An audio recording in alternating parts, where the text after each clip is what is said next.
If you grew up near the Appalachian Mountains, you already know. Folks don't just make up stories out here, they remember them. I'd love to know, where are you tuning in from and what time is it right now? Drop it in the comments. It's wild how many of us are sitting in the dark, listening to the same story, scattered across different corners of the country. Hit the like button and subscribe. It helps more people find their way into these woods, whether they should or not. Let's start. That autumn, I wasn't supposed to be in the mountains at all. My name's Caleb Myers, 28, and I'd been working double shifts at a warehouse outside Savannah, trying to keep my head above water after my dad died. My younger sister, Jules, she's 24, fiery as a struck match, kept saying I was becoming a ghost in my own life.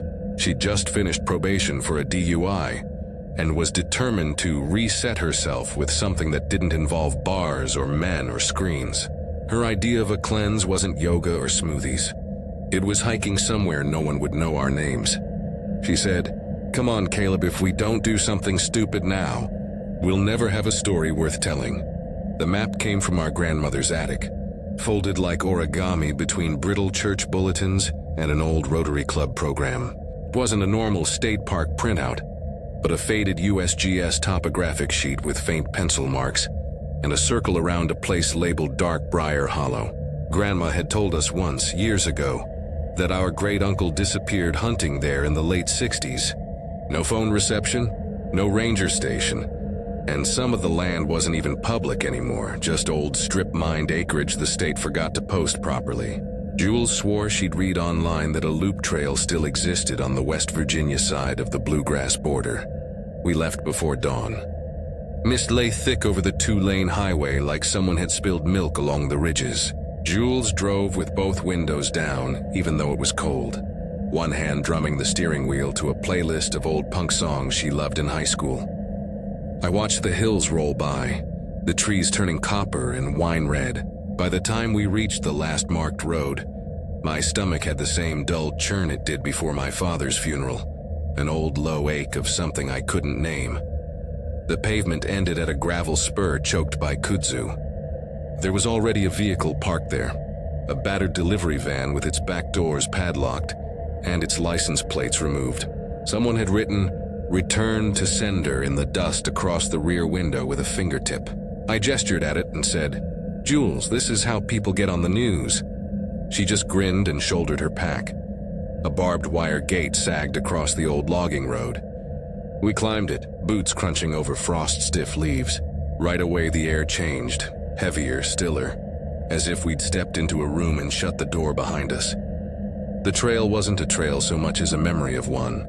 Shallow grooves between tangles of ironweed and grass shoulder high, slick roots and pale shale like dry bones underfoot.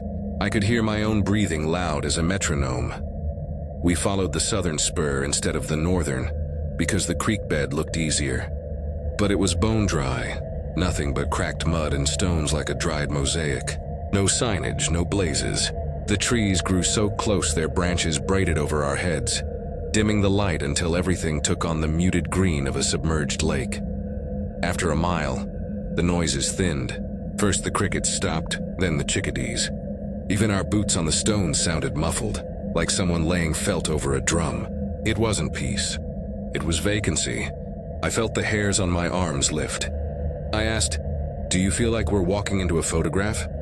Jules slowed, eyes flicking behind us, but said nothing. That's when we heard the footsteps, one crunch, drag, stop. We froze. Jules whispered, "Another hiker?" But there was nobody. Only the corridor of trees we'd walked through, perfectly still. We waited a beat, then kept going, slower now. 10 steps, then again behind us, crunch, drag, stop. Heavier this time, deliberate. Jules, who usually mocks danger, reached for my arm. "Let's pick it up," she murmured. We turned up a narrow switchback, heartbeats hammering. Off to our left rose a limestone outcrop with the skeletal remains of an old fire tower, or hunting stand. Wood beams canted at odd angles, half swallowed by moss. A length of cable dangled from an iron hook, swaying slightly though there was no breeze. I hissed, "Up there, now." She didn't argue. We scrambled, boots slipping on wet leaves, hands burning against the cold metal of the cable. At the top, we crouched behind the tilted platform, peering through gaps in the boards. The view of the trail below was perfect.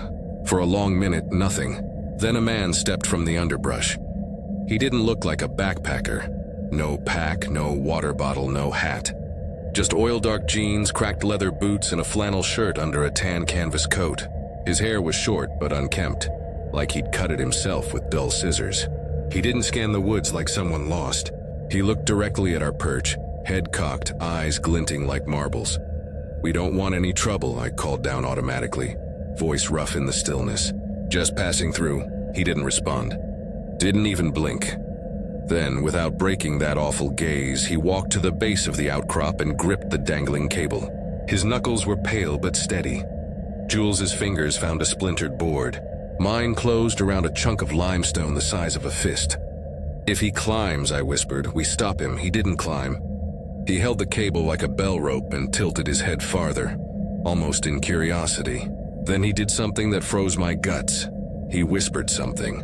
I couldn't catch the words, but the sound was like pebbles rolling in a jar. Soft, and meaningless. After a few seconds, he stepped back, still looking up, and melted into the trees with no sound at all.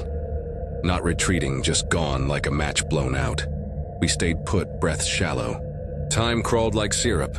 Eventually, a single branch cracked somewhere to our left. That was enough. Jules whispered, "We're leaving." She eased down the cable first. I followed, palms slick. On the ground, we moved fast but silent, every nerve waiting for that crunch-drag stop. Gradually, faint sounds returned. The hiss of a cicada, the brush of wind through oak leaves. The forest's pulse resumed as if someone had lifted a needle off a record and set it back. Yet it all felt staged, like a sound loop. We pushed hard until we glimpsed the break in the trees where the gravel spur waited. But the van we'd parked beside was different now. Its back doors were wide open, nothing inside but darkness that looked too deep for daylight. Jules muttered, "Was it like that before?" I couldn't remember. My mouth felt full of copper. "Don't stop. Just keep walking." We reached my truck. Before climbing in, I glanced at the tree line. Something moved. Maybe a trick of shadow, maybe not. A pale face between branches or just birch bark. Hard to tell. The road out was longer than it had been coming in. We drove for 20 minutes before a signal returned. When I tried to pull up Dark Briar Hollow on my phone, no trail registered. Even the spur road showed as unbroken forest. That night in a cheap motel off I-64, Jules searched the name again and found a single paragraph on an old message board. Dark Briar Hollow isn't haunted.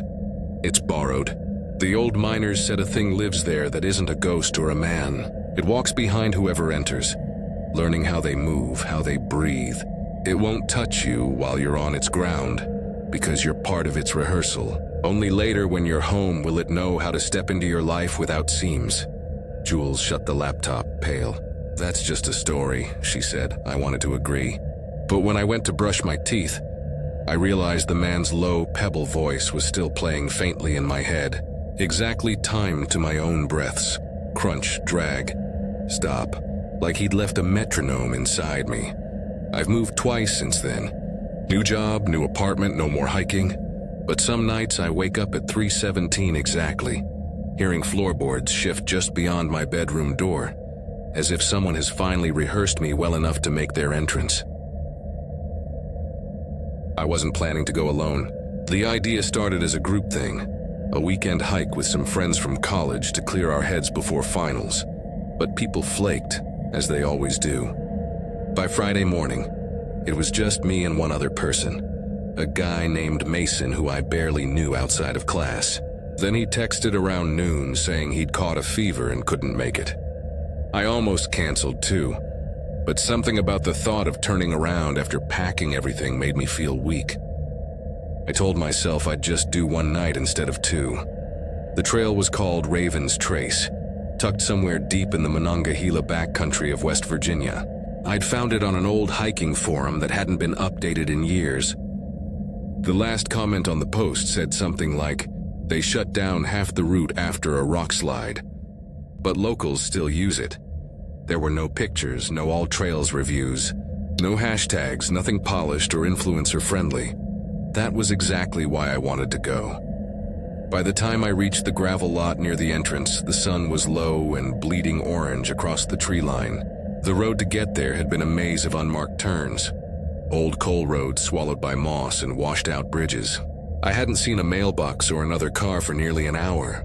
When I stepped out of my hatchback, the first thing I noticed wasn't silence. It was the lack of movement. Even the leaves looked like they were holding their breath. I stretched my legs, tightened my laces, and took one last look at my phone.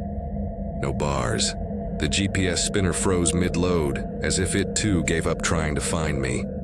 Fine, that was the point, right?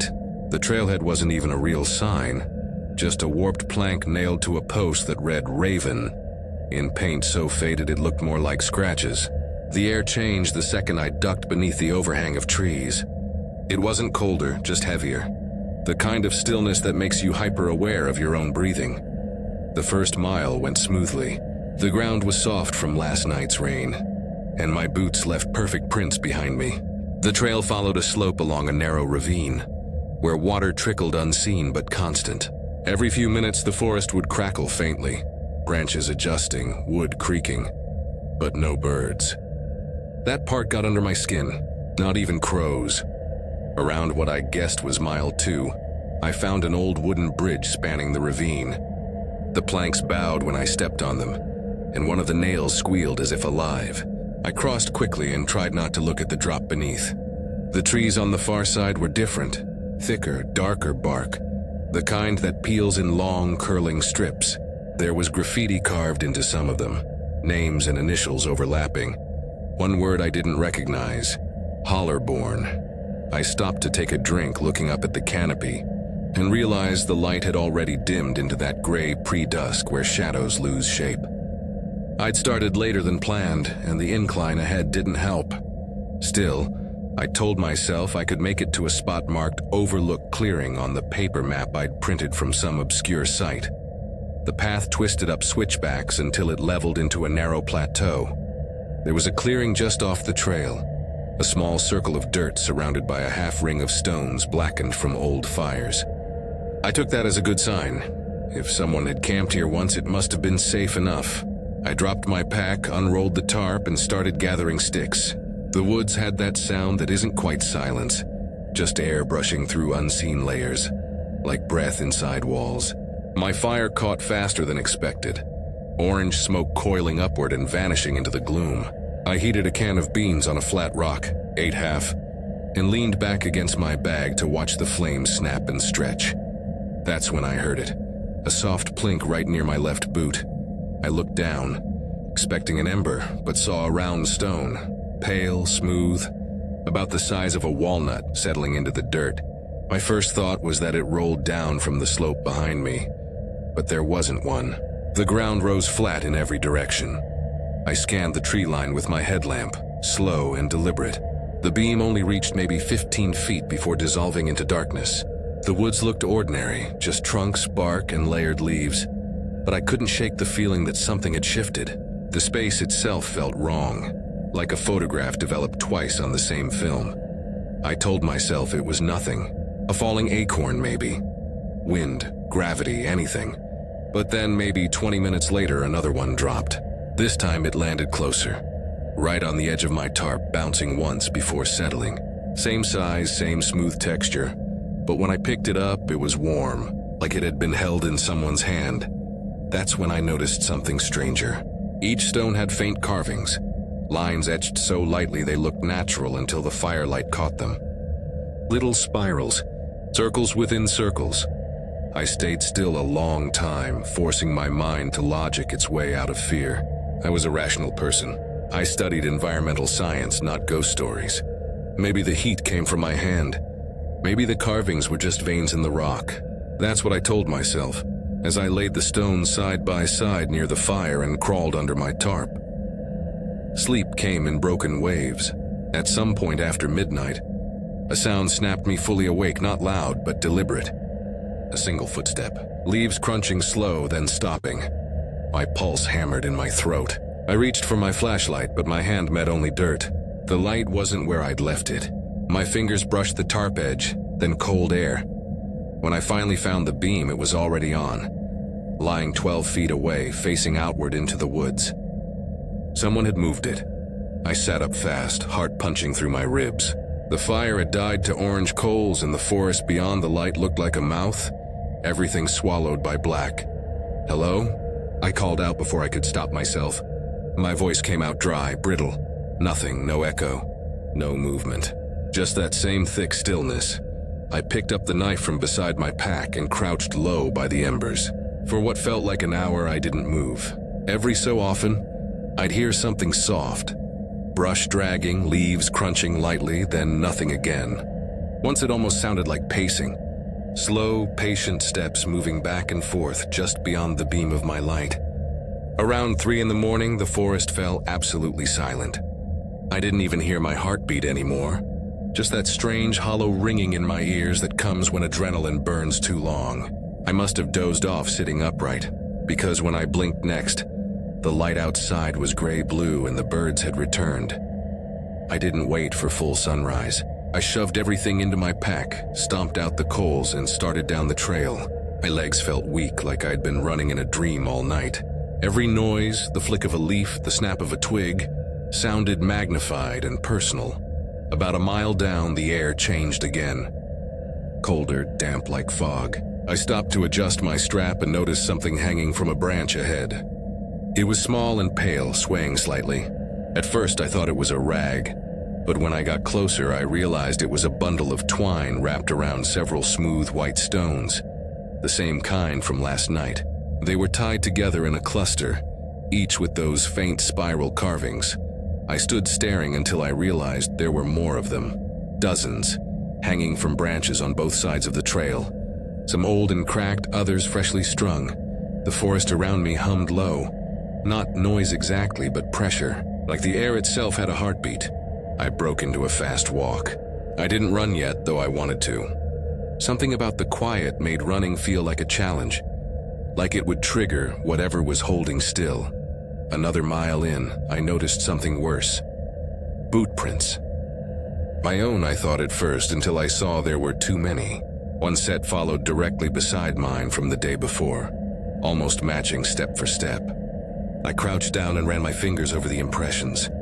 They weren't crisp anymore, but I could still make out the shape. Same tread pattern as mine, same size, but the spacing was just slightly off. Whoever it was had a shorter gait. I didn't look back again after that. When I reached the bridge near the ravine, the fog had thickened so much it looked like smoke. I crossed carefully, heart rattling in my chest until something glinted on the planks ahead.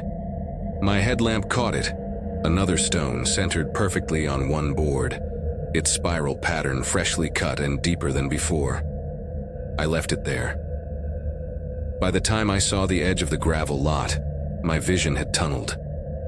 I fumbled my keys, nearly dropped my pack, slammed the car door, and locked it twice. My hands shook so hard I could barely start the engine. I didn't breathe until the dirt road turned to asphalt and the trees broke. Into daylight, I pulled into the first gas station I found, a little roadside place with one pump and a rusted soda sign that buzzed, even though it wasn't lit. Inside, a woman in her 50s stood behind the counter flipping through a magazine. She looked up as I entered. "Long night?" she said. I nodded, grabbed a bottle of water, and set it down. My hands left faint smudges of ash on the plastic. She squinted at me. "You been camping up near the trace?" I hesitated. "Yeah, just one night." Her expression shifted, not fear, but something closer to pity. "That trail ain't been open in years. Mudslide took half the ridge. Locals don't go up there anymore." I didn't answer. She rang me up, bagged the bottle, and said quietly, "You didn't hear any whistling, did you?"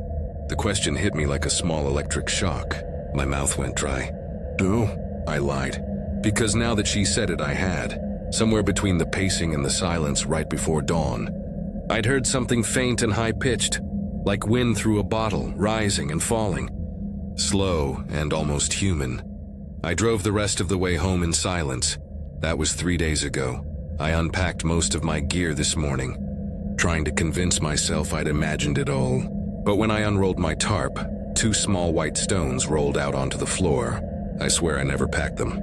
The spirals carved into them were deeper now, almost like they'd been drawn with purpose. I put them on my kitchen counter, thinking I'd throw them away after breakfast. But every time I walk past, I could swear they've moved. Just slightly, like they're inching toward the window. Last night I woke up to a noise outside, leaves shifting, then that same faint whistle rising and falling through the dark. And the strangest part? It wasn't coming from the woods this time. It was coming from inside the house. I was 26 the summer I went back to the mountains. Not for fun, God no, but for work. I'm a wildlife photographer, or at least I was trying to be one then, and the job that brought me down to western North Carolina was supposed to be simple. A magazine had asked me to document post-wildfire regrowth in the Nantahala National Forest. 3 days of hiking, shooting flora, maybe spotting a few deer, and then heading home. I'd rented a tiny off-grid cabin on a property owned by an older couple named the Wards who lived an hour down the mountain and swore they left the land wild. I should have taken that literally. It was late August, hot and heavy with air so thick it felt chewable. I reached the cabin near sunset after following an unpaved road that seemed to coil tighter the deeper it went. The GPS had cut out 2 turns earlier, and I nearly missed the wooden marker that simply said Ward's Hollow in chipped green paint. The place was perched on stilts above a sloped ravine, built from cedar that had darkened to near black with age. Its porch sagged, and its metal roof glared in the fading light like a warning. Inside, it smelled of rain, old smoke, and pine sap. There was no power, just a kerosene lantern, a wood stove, and a hand-cranked water pump outside. The silence wasn't peaceful. It was the kind that hums in your bones. Still, I'd camped in worse. I unloaded my camera bag, hung my food high, on a hook, and sat on the steps watching the forest sink into dusk. When darkness took over, it did so fast. The trees blurred into one dense wall, and the cicadas abruptly stopped, like someone had turned them off. I thought it strange but not unnatural, until I realized how absolute the quiet was. No frogs, no wind, no creek murmur, just nothing. I forced myself to go inside, lit the lantern, and went through the motions of settling in. By midnight, the stillness had pressed itself against the cabin walls, thick and watchful. I must have dozed off because the next thing I remember is waking up to a faint tapping sound outside. Not random, rhythmic tap, tap, pause, tap, tap. I sat up and listened. The sound came from just beyond the porch, wood on wood or maybe bone on wood. I told myself it was an animal rubbing against the post, maybe a deer or a raccoon. I stayed awake until dawn, watching the window glow from black to blue. When daylight finally came, I went outside to look. At first, I didn't see anything. Then I noticed the small figure carved into one of the porch posts. It hadn't been there the night before. Someone, or something, had etched a symbol into the wood. It looked like a stick figure made of loops and circles instead of straight lines. Almost human, but off. Around its head were 7 small notches, like rays of a sun. I chalked it up to a prank. Maybe the Wards had locals who liked spooking renters. I laughed it off, packed my gear, and set out for the ridge trail that curved around the hollow. The forest was strange in daylight, lush, yes, but too still. Every sound I made seemed to echo. My boots sank in thick moss that swallowed prints whole. The further I hiked, the more I noticed little things. Stones stacked 3 high in perfect balance along the path. Strips of bark peeled off trees in long vertical lines, and the faint scent of something metallic on the breeze. I reached a ridge that overlooked the burn scar I was supposed to photograph. Charred stumps jutted like black teeth from the earth, but in between them new green shoots were pushing through. It should have been beautiful, hopeful even, but the air felt wrong, heavy, charged. As I adjusted my lens, something flickered in the corner of my viewfinder. a pale figure moving fast between the trees below. I froze, zoomed in, but saw nothing. Then again, just as I lowered the camera, there it was, gone before focus could catch it. I don't know why I said it aloud, but I whispered, "I see you." And the forest answered. Not with words, not exactly. But from somewhere far off came a long, drawn-out creak, like a rope tightening under weight. Then another, and another, each one closer. I packed my gear in seconds and made for the cabin, moving fast but careful not to run. The sound followed, for a while, faint but steady, until I couldn't tell if it was behind me or inside my head. By the time I reached the cabin, dusk had already turned the woods to silhouettes. I was sweating, heart thrashing, trying to convince myself I'd imagined it all. But when I looked at the porch post again, the carved figure had changed. The loops around its head had multiplied. 9 now, 10, and beneath it, fresh rope fibers dangled like hair. That night, the tapping came back, but louder, more deliberate. Tap, tap, tap, tap, tap, almost like a code. I tried to ignore it, but then came a low, dragging sound across the porch floorboards, and I knew something was up there. I turned down the lantern until the flame was a faint glow and crouched near the window. Through the thin curtain, I saw a shape. Long arms, too long, reaching toward the post where the carving was. The air in the cabin turned cold enough for my breath to fog. When I blinked, it was gone. Morning felt unreal. My reflection in the tin mirror looked older somehow. My skin had a grayness that reminded me of ash. I decided that was it. I'd leave that day, early, before sundown. I packed my camera, zipped my bag, and went out to pump water for the drive. That's when I noticed the rope. It stretched between 2 trees about 30 feet apart, chest height, taut as wire. I didn't remember it being there before. The fibers looked handmade, twisted from some pale vine, slick with dew. Hanging. From the center of the line was something that shouldn't have been possible.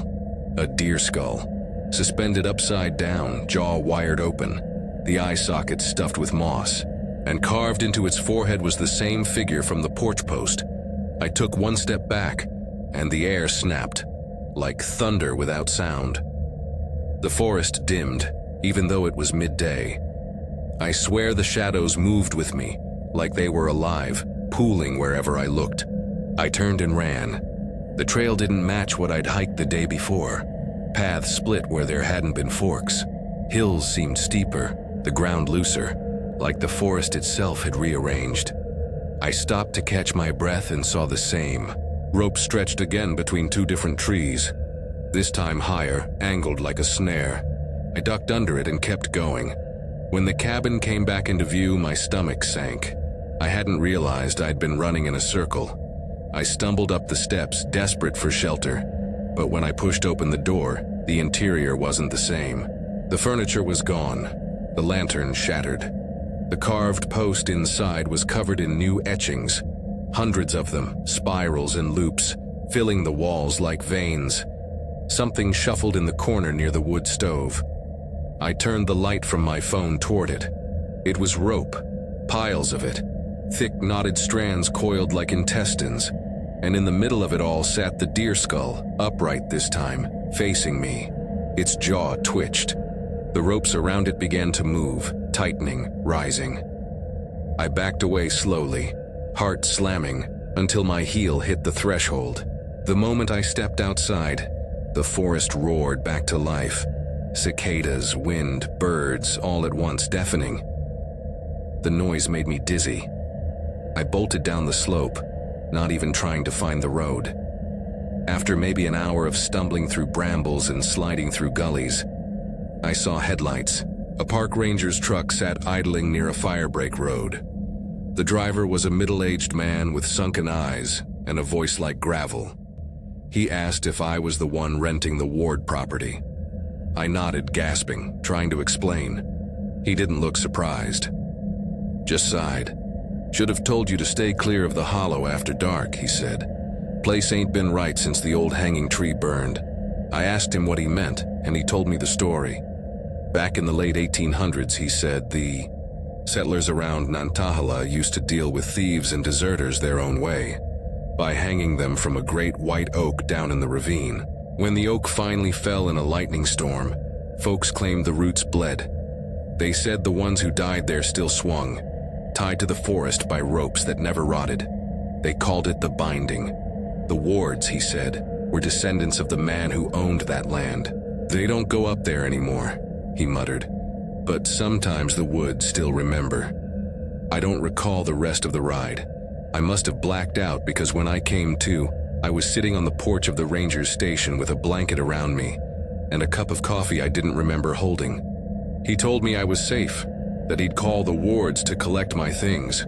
When I got home to Asheville, I tried to forget about it. I even developed the photos from my camera, hoping proof would make it feel less supernatural. But something went wrong with the memory card. Half the images were corrupted, distorted frames filled with dark tendrils that didn't belong in the shots. And on one of them, the porch post appeared again, only now the figure carved into it had no head at all. A week later, a small box arrived from the Wards. Inside was my field notebook, and a note in shaky handwriting that said, "Found this outside after the storm." Didn't open it. Beneath the notebook was a piece of rope, damp, frayed at one end, still smelling faintly of smoke. That night, as I was lying in bed, half asleep, the silence came back. No cars, no crickets, no hum of the refrigerator. Then faintly through the open window I heard it. Tap, tap, pause, tap, tap. When I went to the porch, the rope was gone from the box, but the railing had a new carving, a looped figure with 11 notches around its head. I was 35 when I signed on to maintain the research outposts scattered through the Blue Ridge foothills. It wasn't glamorous work, but it was steady, and after a few rough years of failed contracts and worse company, I wanted silence more than money. The job was simple. Rotate between 7 cabins tucked along the lesser ridges of Pisgah National Forest, checking solar arrays, patching leaks, and recording wildlife damage. The university that owned them paid on time and didn't ask questions. Just log what you fix, the coordinator had said. No one will be around till spring. That part appealed most. No eyes, no small talk. The cabins were old government structures, built decades back for forest rangers and repurposed for science. Each had its own quirks. A roof that whistled in wind, or a stubborn generator that coughed to life only after being cursed at. But there was one that made me uneasy from the start. Station 5. It sat farther than the others, high up on Cold Branch Ridge, reachable only by a half-erased logging road that curved through switchbacks slick with moss. No cell service, no radio signal. The path narrowed the higher I climbed, until even my truck couldn't pass. From there, it was a 2-mile hike with a 50-pound pack. I liked that kind of solitude, but the first time I made the trip, the forest felt aware. Not hostile, just listening. Station 5 was smaller than the rest. A single-room square with a tin roof and shuttered windows. A stream ran 20 yards downhill, feeding a cracked rain barrel. There was an odor inside the first time I unlocked it. A damp metallic smell like pennies left in mud. The floorboards were darker around the hatch in the middle, the kind meant for storing gear through winter. I ignored it, swept dust, and called it a day. The first 2 loops went fine. By mid-October, I could do all 7 sites in a week. But on my 3rd pass, when the maples had gone bare and the hills wore that pale, skeletal look, things changed. The hike up Cold Branch Ridge felt wrong from the first turn. The woods were too quiet, no wind through the laurels, no rustle of deer. About halfway up, I found claw marks on a fallen birch, deep, evenly spaced, and too high for any local animal. I convinced myself it was bear sign and kept going. I reached the cabin around dusk. The air was heavy, wet with fog, and the tree line faded to silhouettes. I unlocked the door, dropped my pack, and set my flashlight on the table. The beam caught dust motes swirling, but the silence swallowed even that. I told myself I'd check the water filter, record battery levels, and head down before dark. When I stepped onto the porch to mark the solar array reading, I heard the latch click behind me. The door eased open on its own and stopped halfway. Wind, I thought, but the air was still. I pushed it shut and relatched it. 5 minutes later, it happened again. A slow metallic shift, the knob turning, the door creeping open as if pulled from inside. The second time, I locked it with the deadbolt and stayed outside longer than needed. The fog rolled low through the trees, thick as breath, until even the cabin outline blurred. I could feel the ridge vibrating faintly underfoot, like distant thunder that never arrived. When I went back inside, the smell was stronger, iron and wet earth. My flashlight flickered, so I replaced the batteries. As soon as I set the old ones on the table, they rolled by themselves to the floor and came to rest perfectly parallel, ends pointing toward the crawl hatch. That was enough for the night. I sat on the cot, forced a few notes into my logbook, and listened. Every 30 seconds or so, there came a faint sound from beneath the boards, like slow, deliberate breathing. Around midnight, I gave up pretending to sleep. The air had gone bitter cold, though the thermometer read 42. Frost laced the inside of the window. Then came the noise again, not from below but from the walls, a dragging, fibrous scrape circling the cabin, something brushing wood. Rope, maybe. When it stopped, I realized the door was open again, wide this time. I shined the flashlight through the gap. The beam caught nothing but fog, yet in the mist just beyond the porch, something faint glimmered. Thin vertical lines swaying like cords in wind. I stepped closer. They weren't cords. They were strands of bark peeled from the trees, stripped in long curls and tied end to end, stretched between trunks in a ring around the clearing. I'd seen survey tape markers before. These weren't that. The strips were carved with tiny crosshatch marks, and each one ended in a knot tied around a small stone. I reached out to touch one. It trembled, though no breeze moved. That's when I heard the whisper. Not a voice exactly, but a rhythmic murmur that rose and fell with the swaying bark, as though the forest itself were exhaling words too soft to catch. I backed into the cabin and shut the door hard. The latch didn't catch this time. It met resistance halfway. When I forced it closed, something on the other side gave a low, wet thud.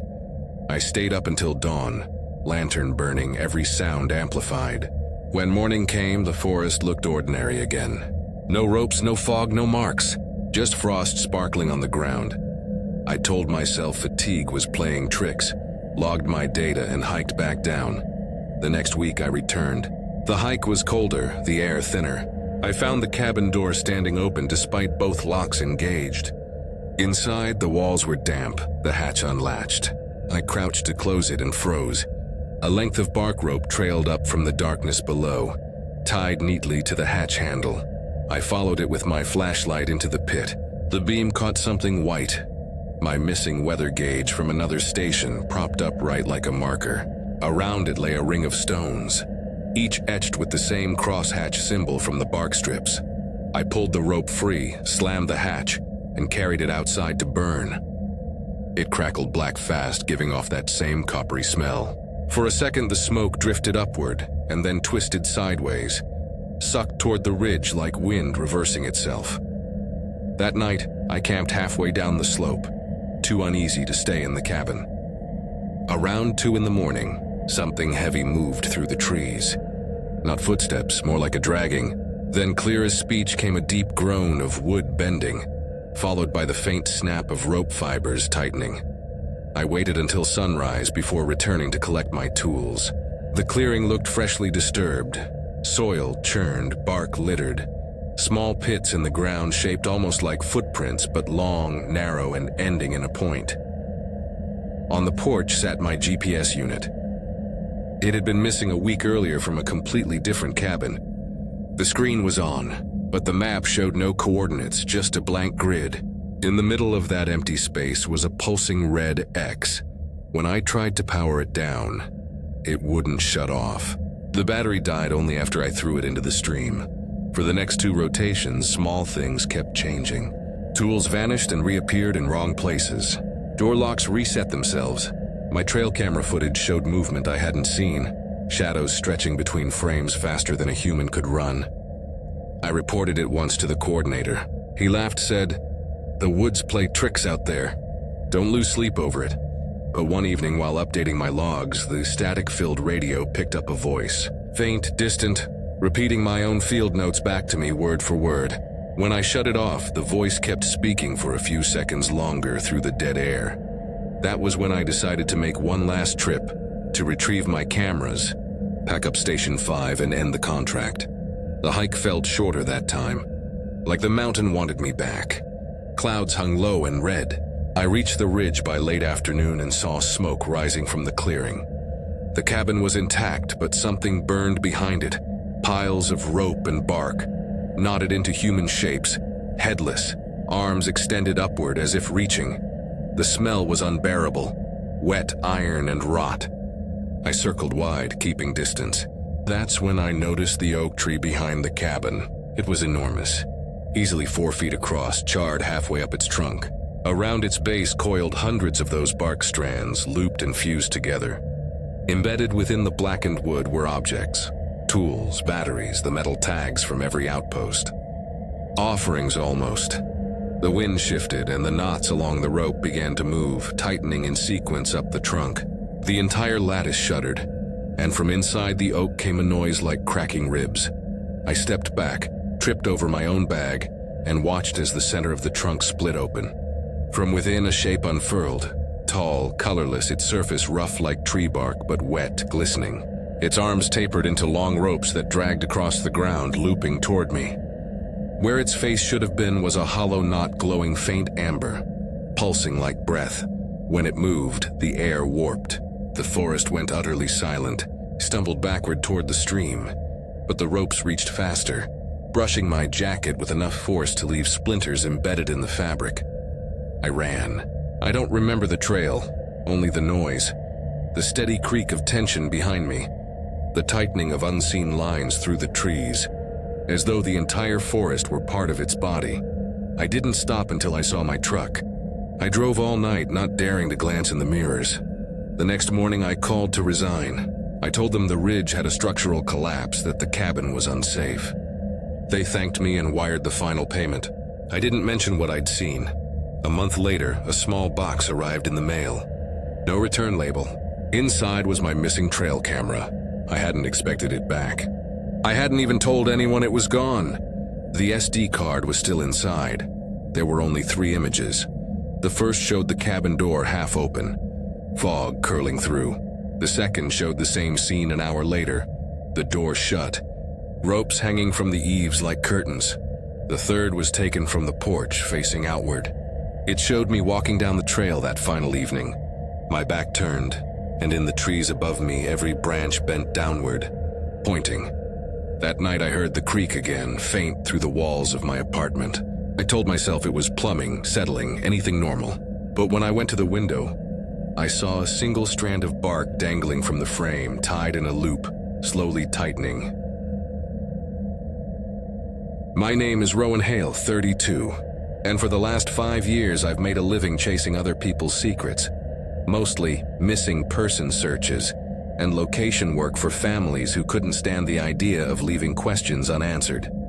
I tell myself it's a useful trade, that helping someone close a wound is noble work, but most of the time it's grease and paperwork and long drives. I accepted the job because of the photo, because the coordinates were precise, and because the fee would cover the next 3 months of rent and a replacement van if mine finally gave up. I told myself that was enough reason. The pickup point wasn't in the usual Appalachian tourism brochures. It was farther north than the Blue Ridge routes I'd walked before, past towns that had names like every other small mountain town, past derelict filling stations and porches sagging under the sky. The sheet clamped to the file had nothing but a grayscale photo, a ragged list of coordinates, and a single typed sentence in caps that felt less like instruction than a bruise left by someone's thumb. Do not undercount it. The message carried more weight than it deserved. A scattershot of informal warning, a half sentiment from someone who'd worked the margins too long. It lived in my mind as I drove. Don't undercount it. I did a run-through on public records. The face in the photo belonged to no registered person. Not in any state database, not on social media, nothing. Age estimated late teens. Hair long and stringy in the picture, eyes shaded by shadow. The coordinates put the location inside a pocket of old-growth ridge country that locals called the Grafen Hollow, a patch of forest between county lines where small-scale mining had once chewed into the hills and left scars the trees were still growing around. The old maps labeled hollow lines and drainages. Newer satellite images were just a quilt of impermeable canopies. There was talk on obscure forums about a run of structures, hand-built cabins put up by people who wanted to be unseen. Someone had posted a one-line note, "The hollow keeps the wrong kind." That kind of language makes people laugh nervously until they stop laughing at all. I drove with Jonas. He'd been my partner on 3 previous recoveries. Jonas is older, 42, a former volunteer EMT with a face like a weathered map. He moves with the economy of someone who doesn't waste steps. He didn't bring up the warning typed in capital letters. He never did that kind of superstition talk.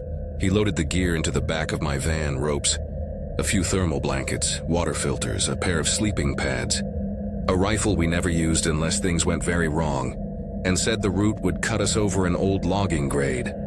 6 miles from the truck, then foot, he said, like any other day. He had never been one to dress up danger for drama. For him, danger kept its concrete parts. A wrong map, a rusted bridge, a choked trail. The logging road petered out where the map said it would. A throat of gravel choked by brush, where someone had tried to forget it existed. We left the van and pushed into the timber. For the first hour, the forest felt like a living thing that resented intruders. Branches snagged at our packs, moss caught on pant cuffs. The trail was a faded memory. 2 parallel runners where feet had pressed the soil in, half hidden by last autumn's leaves. There were signs of other human presence. A length of rope knotted 3 times around a sapling, the blackened smudge of a small fire ring, boot prints too shallow to read. As the daylight thinned, the air tightened in an inexplicable way. The usual chorus, birds' distant insect hum, thinned until there was an auditory vacuum.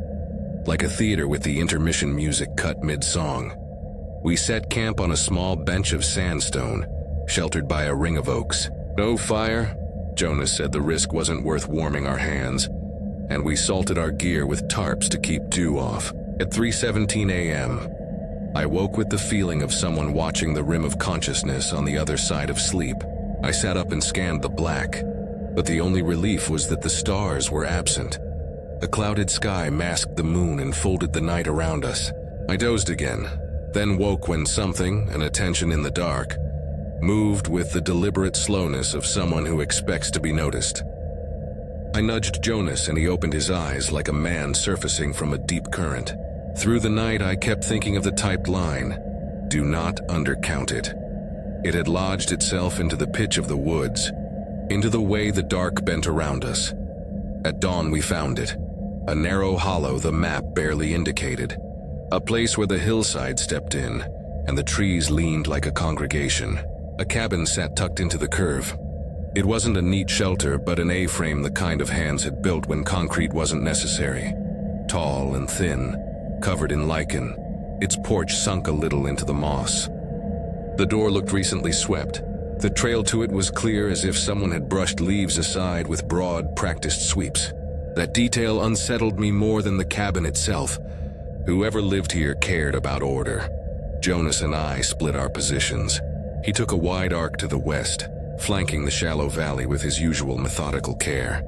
I crawled into a patch of low rhododendron and took a prone position, the stock of my rifle balanced on my forearm. I watched the cabin's single window. Time was a slow instrument. Birds returned, then left the scene.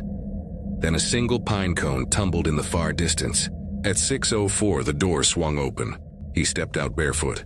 His hair fell in broken curtains to his shoulders, clumped with sap and forest dust. His torso was a pallor the color of old parchment. Veins showed like ink lines beneath translucence. He moved with tiny staccato halts that made my teeth ache to watch. There was no pack. There was nothing other than him, and whatever had been inside his chest.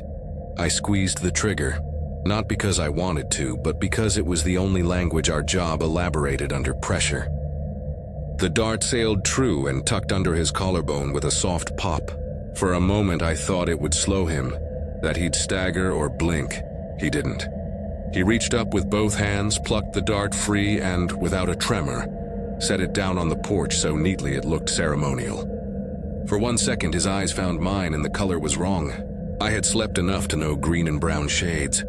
His eyes hummed with an internal light, the kind you see in old photographs where the pigment has been washed to an impossible chroma.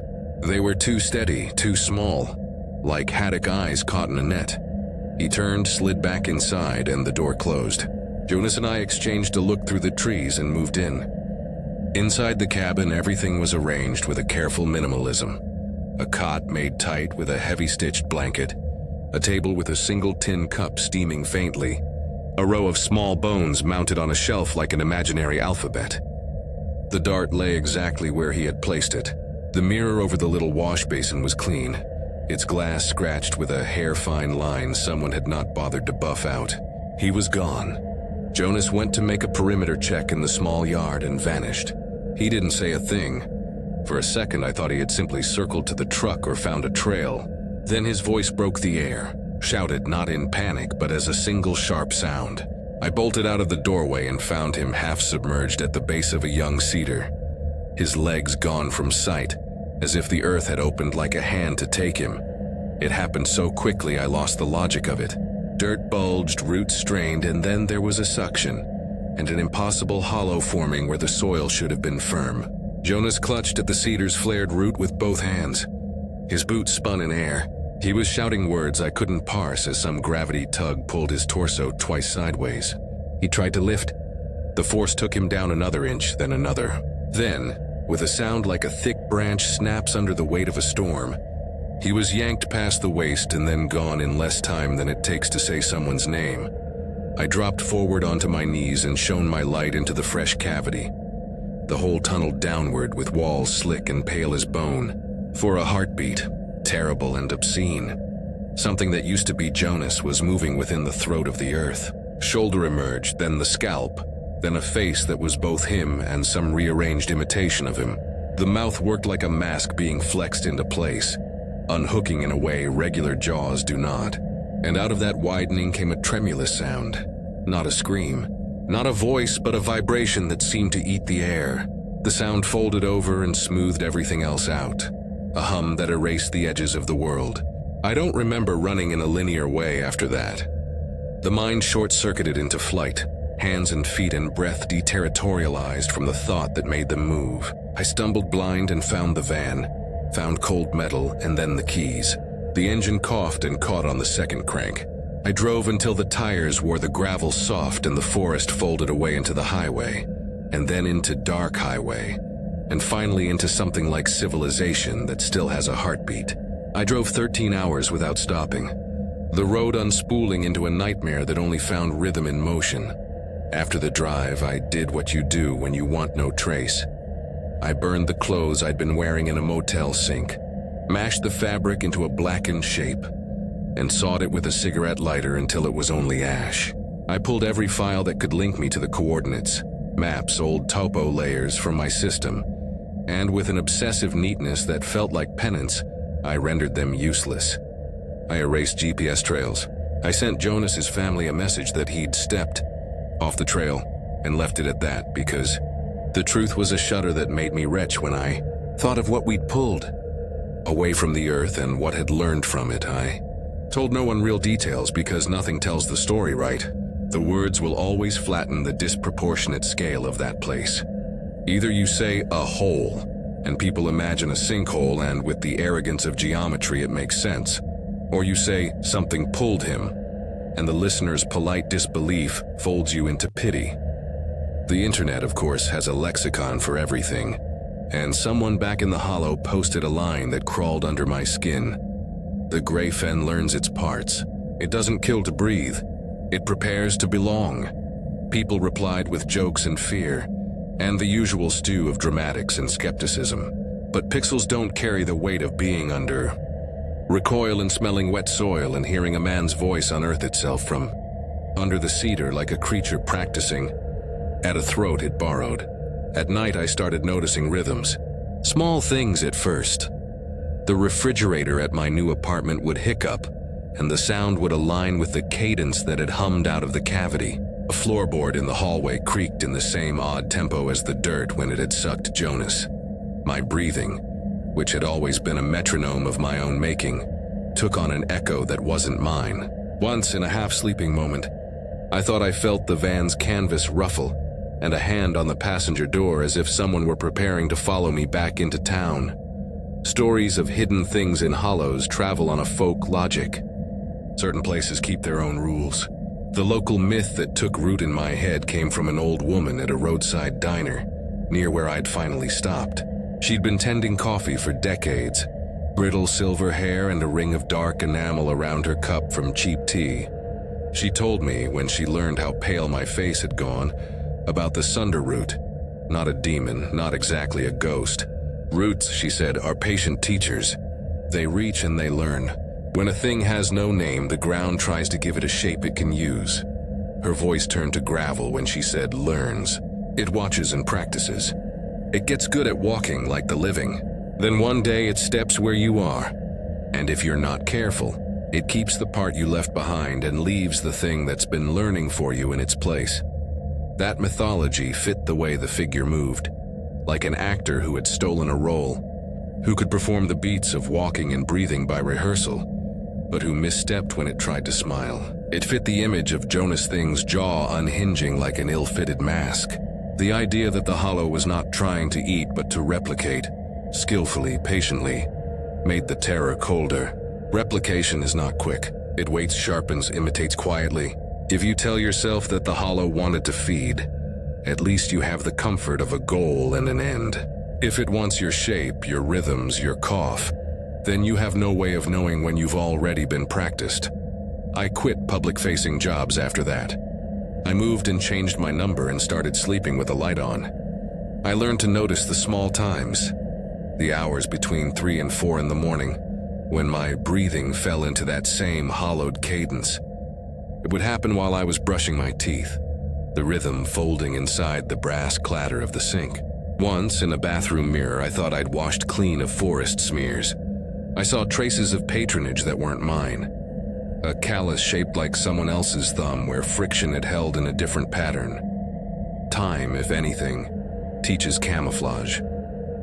I sliced myself through the bureaucracy. New identity, new work, paperwork jammed into places that refused to reveal where I'd come from. I kept moving, always resisting the urge to go back to make sense of what had happened, because sense tends to mean a return to the very place that knows how to rehearse you perfectly until the performance is indistinguishable from the original.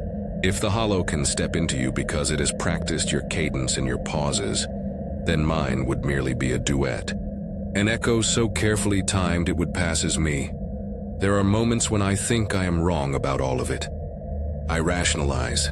A gas man's leak, a collapsed root, a mind stretched too thin by sleep deprivation. But then the small things start again. A neighbor's porch light flickers in the same rhythm.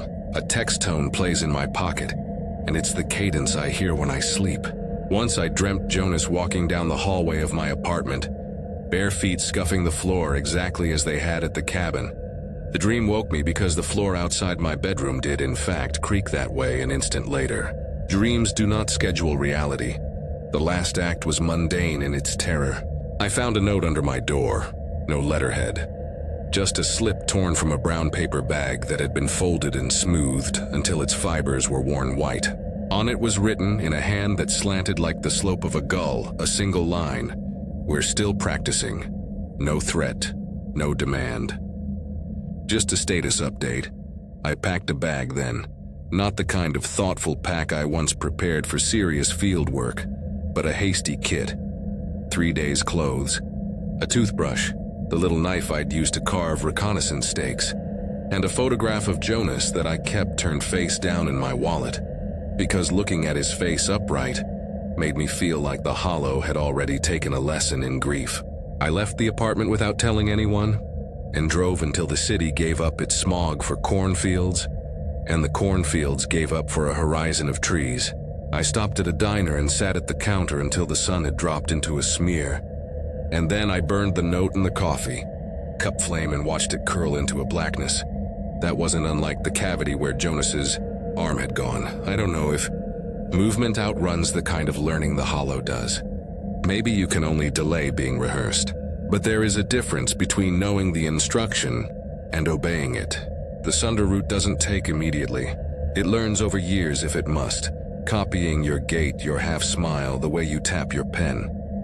Its patience is the worst kind of cruelty because patience wears down certainty until the sound of your own breathing no longer feels owned. Sometimes, on a late-night road when the radio coughs into white noise, I swear I hear that hollow cadence re-emerge in the world.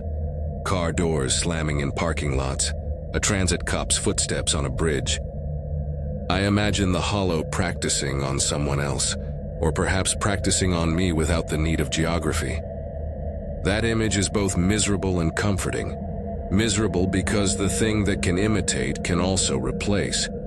And comforting because the alternative, believing the earth is indifferent, is lonelier than the idea of a hungry, learning thing.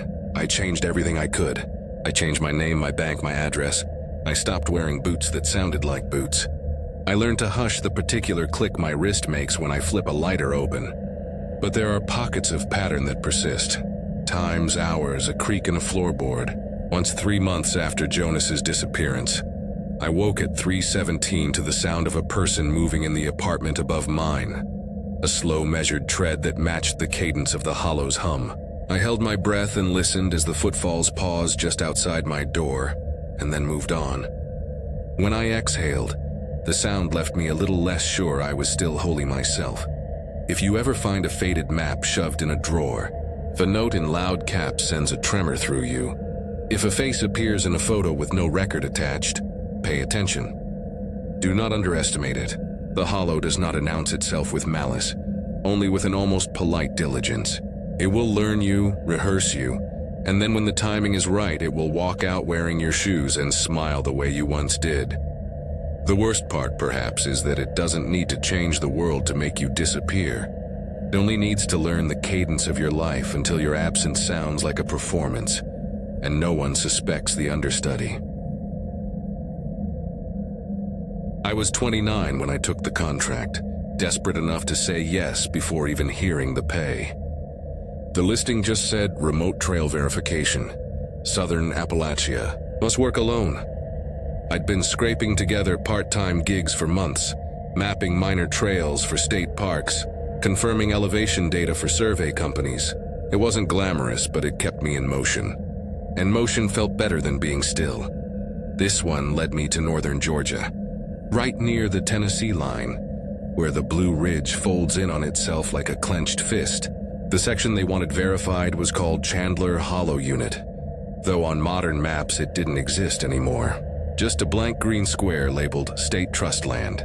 The job brief said it was part of an abandoned trail system from the 70s, overgrown and unmaintained. They wanted updated GPS coordinates for restoration plans. I figured it would be a quiet 3-day walk with no cell service and no people. Exactly what I needed. I reached the access road late in the afternoon. My GPS blinked, searching for a signal it couldn't find, and the old forestry gate blocking the way looked more decorative than functional. Half rusted, the padlock missing. I parked off to the side, grabbed my pack, and started walking. The gravel turned to dirt, the dirt to moss, and by the time I saw the faint suggestion of a trail, dusk had already begun to settle between the trees. That first night was uneventful. I set up camp beside a dry creek bed, cooked rice over my little burner, and logged coordinates in my field book. The woods were deathly quiet, but not in an unnatural way. More like the air was holding its breath. I fell asleep to the sound of my own heartbeat and nothing else. By midday on the second day, I started to notice something was off. The distances weren't adding up. The waypoint that should have been 0.6 miles from camp took over 2 hours to reach. My GPS showed my path looping backward, even though I hadn't turned. I told myself it was bad satellite data. Deep valleys like these always mess with reception. Still, I felt uneasy when I passed a split oak that looked exactly like one I'd already logged earlier that morning. I marked it with my orange paint stick and moved on. But less than an hour later, I found the same tree again. Same markings, same scarred roots, same patch of fungus at its base. I ran my hand over the bark. The paint was still wet. By late afternoon, I came upon a stretch of ground that made no sense. The trees ended abruptly in a straight line, giving way to a perfect clearing about 30 feet wide. The grass there was short, yellowed, and strangely uniform, like it had been mowed. In the middle stood a wooden post driven into the soil, carved with a series of circles inside one another, spiraling toward the center. I took a picture for documentation. When I lowered the camera, the clearing looked subtly different. The post seemed closer. I blinked, stepped back, and checked again. No, it wasn't closer. The trees around me had shifted in, a few feet at most, but enough to make the clearing feel smaller. I walked out quickly and didn't look back. That night, I camped in the shadow of a ridge and tried to shake the unease. My tent was small but reliable, a cocoon of nylon between me and the unknown. Around 1 a.m., I woke to what sounded like someone whispering right outside. It wasn't wind or animals. The syllables were deliberate, low, rhythmic, carrying the strange cadence of Appalachian mountain talk. I couldn't make out the words, but the voice was hoarse, almost dry, like the sound of paper tearing slowly. I unzipped the flap an inch. The forest beyond was pitch black. My headlamp barely reached the first row of trees. I waited, counting my own breaths. Then I heard something else, faint whistling like air blown through a hollow reed. It circled the tent once, twice, then stopped directly behind me. I didn't move until dawn. When I packed up the next morning, I found a small stone sitting on top of my gear, smooth, pale, and perfectly round. Someone or something had placed it there during the night. I left it untouched and started downhill, deciding I'd logged enough for one report, but the trail didn't cooperate. The slope kept curving back on itself, feeding me into the same gullies and thickets. At one point, I recognized my own boot prints overlapping. I walked for hours, always downhill, yet the elevation reading on my altimeter never changed. Around mid-afternoon, I reached another clearing. Not the same one, but similar, circular, quiet, with grass too short to belong to wildland. In the center was a fallen log, and perched on it side by side were 3 smooth white stones, identical to the one I'd found on my pack. I backed away, but before I could leave, I heard the whistling again, this time closer, clearer. It wasn't one sound, but many, weaving together into a discordant harmony. It was coming from beneath the ground. I ran. At some point, I tripped, lost my GPS, and when I looked up, I was no longer sure which direction I'd come from. The sun hung overhead like it had been glued in place. I kept moving, choosing whichever path looked new. But by evening, I stumbled right back into the first clearing. The same post still stood in the middle, but now the carved spirals were deeper, sharper, as if something had clawed into it since the day before. I dropped my pack, shaking, and pulled out the camera again. I aimed, clicked, and froze. The viewfinder showed the clearing, but there was movement this time. Shadows gathering at the edge of the frame, thin as smoke. I lowered the camera. The clearing was empty. That night I didn't bother setting up camp. I sat against a tree, knife open on my lap, waiting for sunrise that never seemed to come. Around what should have been dawn, the light stayed gray, like the forest had forgotten how to shift colors. The whistling returned, distant but constant, like wind trapped inside the earth. That's when I saw it. The post in the clearing had collapsed, and in its place was something else rising slowly from the soil. It looked at first like a bundle of roots twisting together, but as it straightened, I realized they weren't roots at all. They were arms. The figure stood human in outline, but wrong in every proportion. Its limbs were too long, its body textured like bark, and its head was a hollow spiral where a face should have been. The sound, it was the sound, came from inside that hollow, vibrating through it like a flute. I backed away, one step at a time, never blinking, until I tripped on a stone. The spiral carved into it matched the one on the post. Around me, the forest shimmered faintly, the air thick with motion that didn't belong to any wind. Every tree was bowing inward, as if the entire hollow was breathing. Then everything went silent. The creature tilted its head, and though it had no eyes, I knew it was aware of me. I ran until my lungs screamed. When I finally burst through the tree line, I saw something glint ahead. The metal forestry gate. My truck sat just beyond it, half buried in leaves as if months had passed. I climbed in, turned the key, and it started on the first try. I didn't look in the mirrors as I drove down the mountain. When I got back to town, I called the forestry office in Clayton to report the terrain inconsistencies. The man who answered didn't recognize the project name. I gave him the coordinates and he went quiet for a moment. Then he said, "Son, that section's been sealed off since the 80s. Nobody's contracted it. The state doesn't own that land anymore." I hung up. I didn't even ask who did own it. For weeks afterward, I had dreams about that whistling, always distant, sometimes right outside my window. I started avoiding wooded areas entirely, but eventually I convinced myself it was stress. Isolation plays tricks. Then, one morning while organizing my files, I found my camera sitting on my desk. I hadn't touched it since that day. I didn't remember bringing it home. The battery was dead, but when I charged it, I saw there was only one photo left on the SD card. Not the spiraled post, not the stones, just a single frame of the forest floor. At first glance, it was ordinary, dirt, roots, leaves. But in the upper corner, you could see the faint outline of a human footprint pressed into the mud. Except it wasn't mine. It had 6 toes. That night, I heard the whistling again, louder this time. I turned on every light in the house. When I looked out the window, I could barely see the yard through the fog rolling in from the tree line. Something was standing at the edge of it. Tall, thin head tilted, the hollow in its face glowing faintly like the inside of a shell held to your ear. The sound wasn't wind. It was breathing. I was 14 the last time my mother let me visit my grandfather's cabin up in Stony Creek. It sat high on the Virginia line, where the Blue Ridge runs thin and the hollers start to close in on themselves.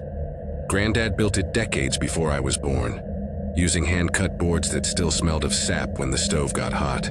He used to joke that the house was mostly tree and stubbornness. He'd lived there alone since Grandma died, and every summer I'd go up for a week to keep him company, mostly because Mom said he got peculiar when left by himself too long. He wasn't dangerous or anything, just quiet in a way city people don't understand. No television, no cell signal, no clock except a rusty wristwatch he never wound. You measured time by the light through the pines and the whistle of the creek down below.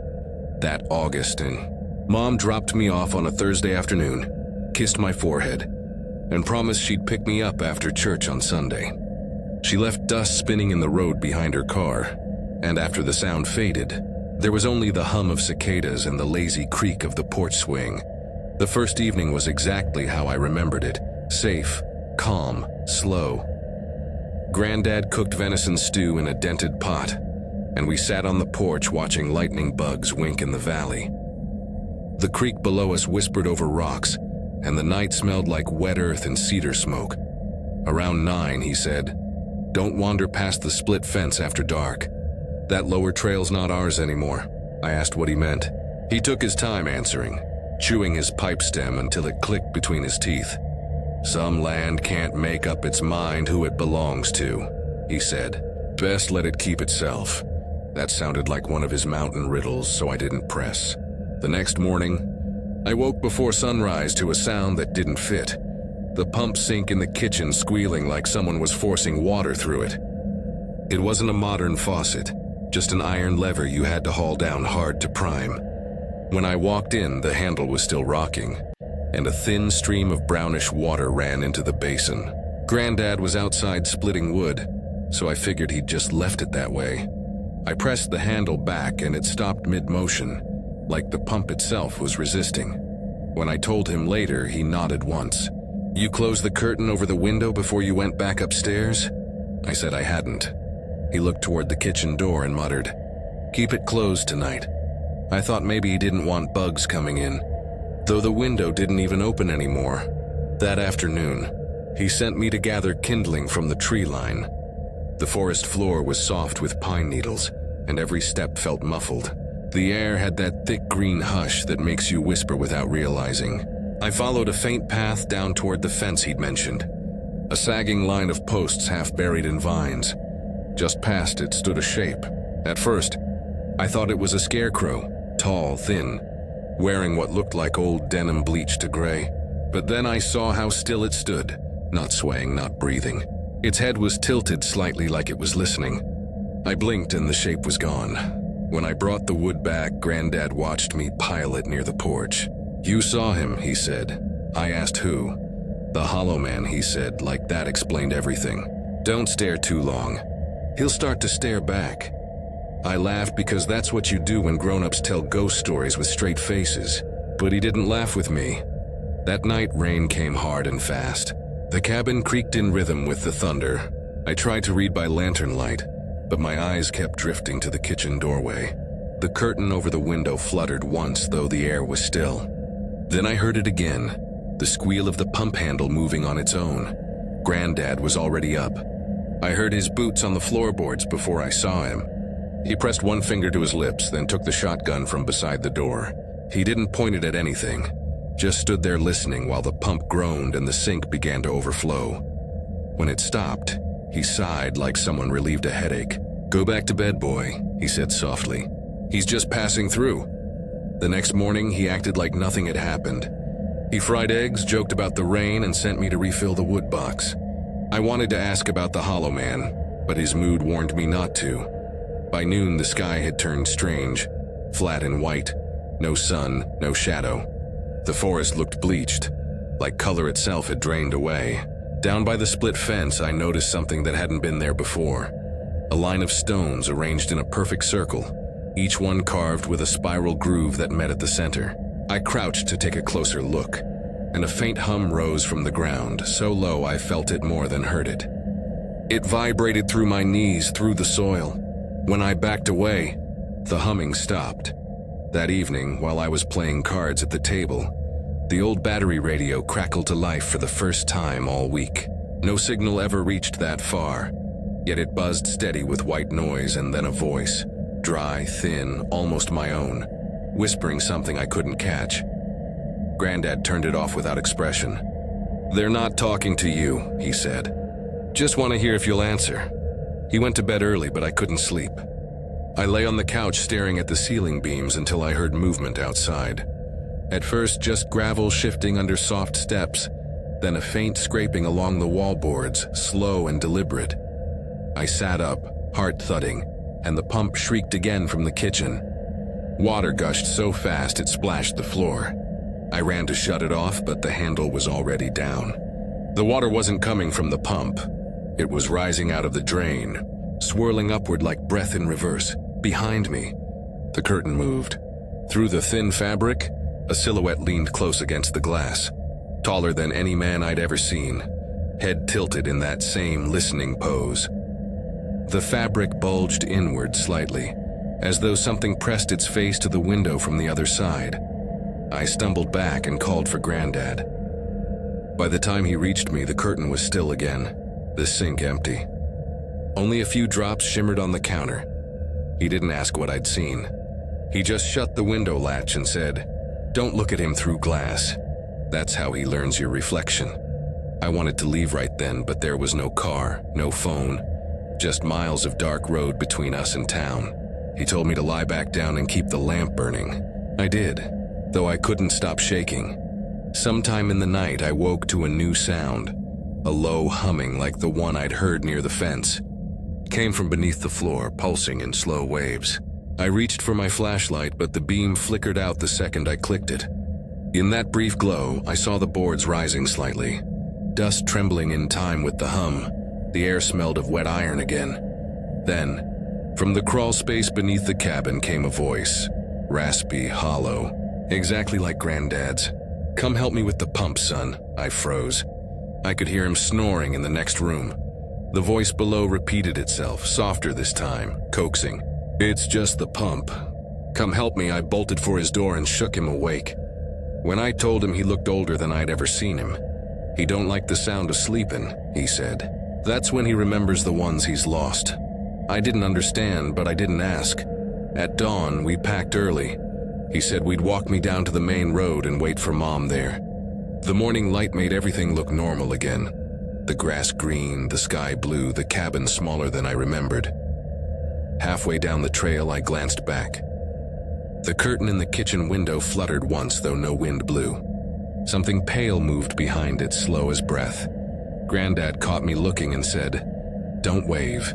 We waited by the road for nearly 2 hours before Mom's car appeared. She honked, cheerful, oblivious. I hugged Granddad tight and he whispered, "Don't come back till the frost's taken hold. He only walks in warm ground."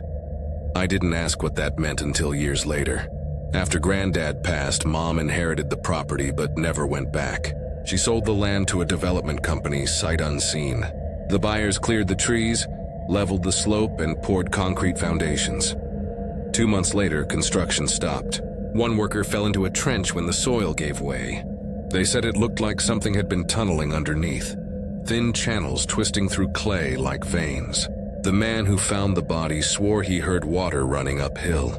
I didn't tell anyone about the pump, or the voice, or the shape in the curtain. But last week, a small package came in the mail with no return address. Inside was Granddad's old wristwatch, the one he never wound. Its hands were moving, slow and steady, and that night when I went into my apartment kitchen for a glass of water, the faucet handle was already turned down tight. Still, the drain was gurgling softly, like something underneath was trying to breathe its way up.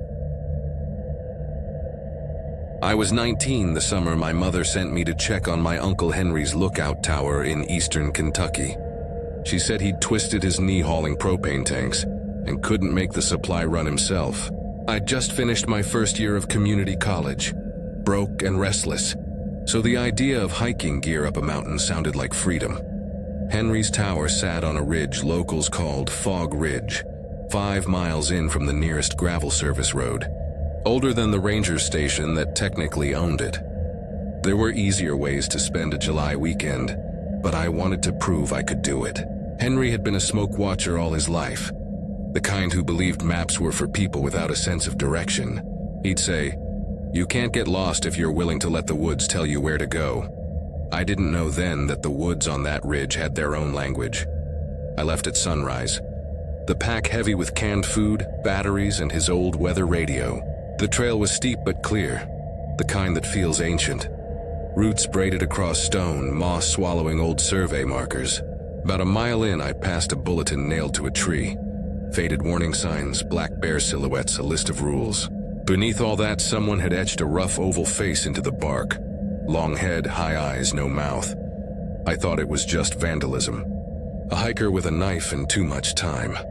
By mile 3, the air thickened. The ridge lived up to its name. Fog rolled low between the trunks, heavy as smoke.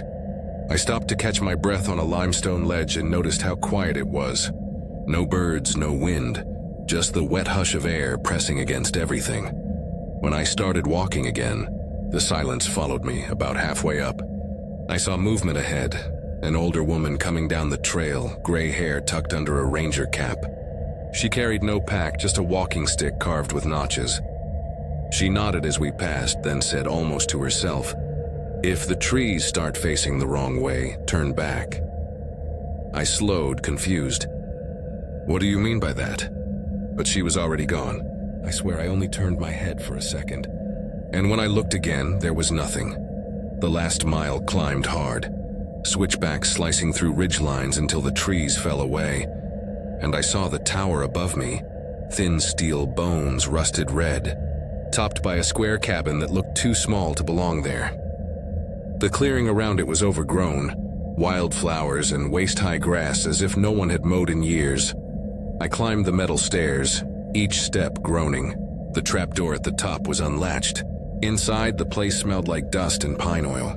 Henry always kept it spotless. Cot in one corner, radio desk near the window, old logbooks stacked in neat rows. But something had changed. The mirror above the wash basin was gone, and the wall behind it had been nailed over with thin boards, unevenly cut. I dropped the pack, swapped out the batteries, and opened one of the logbooks out of curiosity. His handwriting filled most pages, weather data, smoke reports, dates, but near the end the tone shifted. June 10th, saw fog move uphill against the wind. June 11th, heard breathing through the floorboards. June 14th, faceless prints in the dew outside. June 15th, don't look when they call. I closed the book and set it back gently. By dusk, the fog had thickened into a solid wall around the clearing. You could barely see 20 feet from the window. The sun turned the mist a dull orange, then disappeared entirely. I told myself it was just weather. I'd sleep here, deliver the supplies, and leave early. At 11 p.m., the motion sensor light clicked on outside. The beam illuminated the stairs below, empty but trembling slightly, as if something unseen shifted weight on the bottom step. The bulb didn't flicker. It stayed on steady for minutes while the air grew colder. Then came the sound. It wasn't footsteps. It was a dragging, like someone pulling something heavy across the metal treads, slow and deliberate. I leaned over the hatch with my flashlight, heart hammering. The light caught nothing, but as soon as I pulled back, the dragging stopped, replaced by a soft tapping. 5 taps evenly spaced against the floor below me. I locked the hatch and pushed the cot over it. The fog outside pressed against the glass like gray fabric. When I finally slept, it wasn't deep. I dreamed of faces drawn in charcoal, hundreds of them. Their eyes carved too high, all tilted toward me. When I woke, sunlight bled weakly through the mist. Henry's logbook was open on the desk, though I was sure I'd closed it. A fresh page stared up. In my own handwriting were 3 words: "You climbed higher." I left that morning without breakfast. Halfway down the ridge, the trail split, left toward the old fire road, right toward a hollow I didn't remember seeing on the way up. Both paths looked equally worn. I checked the map, no hollow marked. My GPS blinked, no signal. I started left, then froze. Every tree trunk on that stretch was leaning slightly toward the hollow, not fallen, bent as if straining in one direction. Their leaves faced inward, like the forest itself was bowing. I heard the woman's voice again in my head. If the trees start facing the wrong way, turn back. I tried, but the path behind me looked different now. Narrower. The fog that had followed me down from the ridge gathered thick, obscuring everything. I pressed forward instead, desperate to find open ground. The air inside the hollow was colder, wet like a cellar. The fog here didn't drift, it hung solid and still. In the center stood a dead sycamore with its bark stripped clean. Nailed to the trunk were dozens of wooden planks, each painted with crude faces. Oval heads, hollow eyes, crooked lines for mouths. The paint looked fresh, black and wet, and underneath them, carved directly into the tree, was a spiral made of dozens of overlapping eyes. Something moved in the fog behind me. I turned and saw the outline of a person. Tall, thin, with shoulders that seemed to slope wrong. The mist shifted as it breathed. "Henry?" I said, though I knew it wasn't. The figure tilted its head, and through the vapor I saw its face, or what was left of one. The features were stretched too far apart, the skin smooth where a mouth should be. The same oval I'd seen carved at the trailhead. I stumbled backward. My boot struck something soft. On the ground lay a canvas bag, the same one I'd carried up. Inside were the water jugs, untouched, and the logbook from the tower. Only now the final page had changed. Beneath the last entry was a sketch of me standing at the base of the sycamore, surrounded by fog. I dropped it and ran. I don't remember how long it took to find the main trail again. When the fog finally thinned, I saw the old forestry truck parked where I'd left it, dew glinting on the windshield. It looked older somehow, as if months had passed. I climbed in, started it, and didn't stop driving until I hit asphalt. When I called the ranger station that night, they told me something strange. Henry hadn't been on duty in over a year. His tower had been decommissioned and boarded up after structural issues. There wasn't even a supply schedule anymore. I told them that wasn't possible. I'd just been there. The radio blinking, the logbooks open. The man on the phone hesitated, then said quietly, "Son, that tower burned down last spring. Lightning strike. We never rebuilt it. I didn't sleep that night. Every time I closed my eyes, I saw that spiral of eyes carved into the wood." 2 weeks later, a package arrived at my apartment. No return address. Inside was a single photograph, an aerial shot of fog ridge taken from some drone or satellite feed. At the center of the clearing stood a shape that shouldn't have been there. A new tower. The windows were dark, but in each one, if you looked close enough, you could see faint oval smudges pressed against the glass. Faces, hundreds of them, staring up. That night, the motion light outside my apartment flicked on and stayed that way until sunrise. When I looked through the blinds, the fog from the street had rolled in thick, and in it, right where the light ended, I thought I saw someone standing, too tall. Head tilted, watching. The next morning, I checked my car.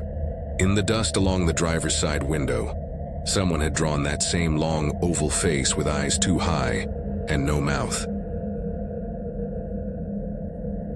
I wasn't supposed to be in Virginia at all. My plan had been to drive west, maybe Tennessee or Kentucky, anywhere but the Blue Hollow Range. But plans dissolve easily when you've been running on 3 months of panic and insomnia. I was 28, freshly unmoored from a life I'd spent years building, and I thought solitude might knit me back together. A friend of a friend sent me a link to a research cabin just outside a forgotten town called Dryfield. It sat beyond the edge of any real map, on an old fire road that ended at a cluster of pines, and then kept going as a rutted trail. No signal, no tourists, no interruptions, the listing promised. Perfect for grad students, artists, or anyone needing true quiet. I'm not an artist. I'm a data analyst who quit her job mid-panic attack, who left a half-finished thesis on her desk, and didn't even bother to email her advisor. But the description of the cabin spoke to something in me I couldn't articulate, like it was inviting me not just to stay, but to disappear. The drive was longer than the mileage suggested. I passed 2 road maintenance end signs before the asphalt narrowed into patched gravel. Twice I slowed for deer whose eyes flashed like coins in the beam of my headlights. Once I braked hard for a shape on the shoulder that looked like a collapsed tent, until it shifted and lumbered into the underbrush. A black bear maybe, or just something bear-shaped. By the time I reached the cabin, night had made the woods around me seem poured from ink. The place itself looked older than the listing photos. Narrower porch, roof sagging slightly under its own weight, shutters hanging askew. But the air smelled like pine needles and wet stone, and the forest rose up on all sides like a cathedral. I parked, killed the engine, and for the first time in months there was no hum of traffic, no faint buzz of a neighbor's television through the wall, just my heartbeat in my ears. The key was under a flat rock near the steps, just as the host's email described. Inside, the cabin was one big open space with a lofted bedroom above. Wood paneling, mismatched furniture, a wood stove that had been painted over too many times. No Wi-Fi, no cell reception. Instead of a landline, there was a battered satellite phone bolted to the doorframe. A handwritten note above it read, "For emergencies, use cabin ID when calling." I tested it immediately, 2 bars, steady signal. The relief that gave me felt out of proportion to the situation, but I told myself it was normal. Everything about my life had been noise. Now it would be silence. The first few days, I let my body recalibrate. Woke up with the light, fell asleep before 10. I wrote longhand in a notebook instead of staring at a blinking cursor. I hiked the old ranger trail that looped behind the cabin and dipped down to a stream that smelled of iron. Sometimes in the afternoons, when the sun broke through the pines, I even forgot why I'd come. It wasn't until the 6th night that something shifted. I was brushing my teeth upstairs, half yawning when the bathroom door failed to latch. It bounced back like it had caught on something. I tried again. Same result. That's when I noticed a thin gouge near the latch, low and horizontal, like someone had slid a flat tool between door and frame. My first thought was old wood warps, but the mark looked fresh, pale against the varnish. And then there were the prints, 2 of them side by side on the tile next to the tub. Muddy but not wet, too narrow for my boots, too small for my feet, edges soft and round as if made by someone barefoot. I wiped them up with a wad of toilet paper before I could think about it. My brain scrambled for rational explanations. Maybe I'd stepped in something earlier. Maybe a maintenance worker had been in before me. But why only 2 prints? Why in that spot? The next morning, the kitchen table had shifted. Only a little. 6 inches to the left, one leg pushing a ripple into the rug, but enough that I knew I hadn't done it.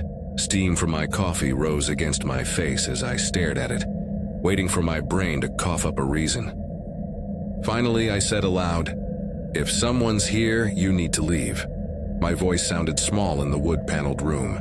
I checked every door and window. Still locked. The small basement hatch under the rug in the corner, something I'd barely noticed before, was sealed with a rusted padlock. I tugged on it just to be sure. The lock held. Nothing broken, nothing missing. But the cabin felt different.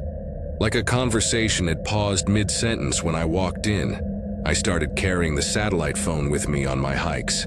The woods no longer felt like a retreat. They felt like a corridor. The bird song was thinner, like a recording with some frequencies missing. That night I locked the bedroom door. Around 1:15 a.m. I woke up abruptly. No dream, no noise, just awake, heart hammering. Then a single thump from below, not loud, more like something heavy being set down carefully. I stayed still for a long time, staring at the faint glow from the window. Eventually I slipped out of bed, grabbed the flashlight and the phone, and crept downstairs. Living room empty, kitchen unchanged. The bathroom door still ajar, warped. The shower curtain, which I never closed because I hated not seeing behind it, was pulled tight. I stood there, listening to my pulse in my throat. Then I reached out and pulled it back, empty tub. But the footprints were back. Same shape, same spot. This time wet, glistening like they'd just been made. I backed out, closed the door with shaking hands, and sat on the couch until dawn. In the morning, they were gone. Not wiped away, gone. The tile was spotless. Outside, the ground around the cabin showed no tracks at all. I left every light on that evening, but couldn't bring myself to cook or write. Just sat on the couch watching the loft stairs. At 4:32 a.m. exactly, I heard 3 slow creaks from above, spaced like footsteps moving from the window to the closet. I wasn't upstairs, I didn't move. Didn't even breathe deeply. Just stared at the staircase, waiting for a shape to appear. Nothing came. When the sun finally rose, I crept up the stairs. The loft was empty, closet shut, window latched, but the front door below stood wide open, not cracked, not swinging, just standing fully open like someone had walked out and forgotten to close it. Outside, the air felt brittle, like one wrong movement would shatter it. The forest was utterly still. I went straight to the satellite phone. It took 4 tries before someone answered. A man's voice, flat and official. "Cabin services. Do you require assistance?" "Yes," I said, almost whispering. "Someone's coming into the cabin at night. They're not taking anything. They just stand there." Pause, then, "Read me the cabin ID number." I did. "Blue Hollow Unit 4, another pause. "Are you alone in the unit?" "Yes." "Check the label on the phone," he said. "What does it say?" I turned it over. "Unit 4. Longer pause this time. "All right," he said finally. "Pack your things and leave immediately. Do not stay another night." "What's going on?" I asked. "Has this happened before? Is someone living out here?" His tone shifted, quieter.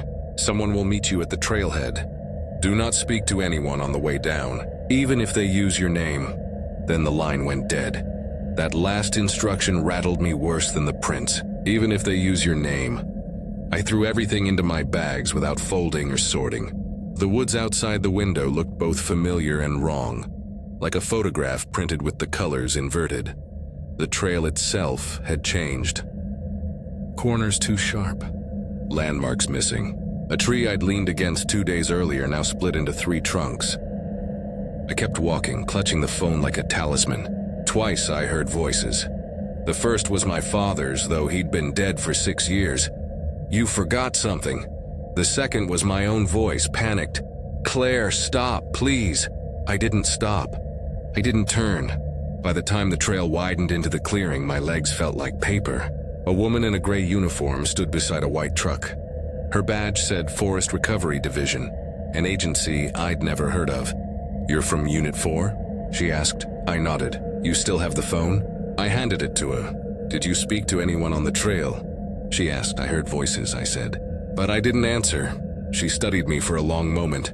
"Good," she said at last. She slid the phone into a metal case and latched it shut. "Get in the truck." I did. She didn't start the engine right away. Just looked out the windshield at the tree line. You were lucky, she said. Most people don't make it back once the path starts changing.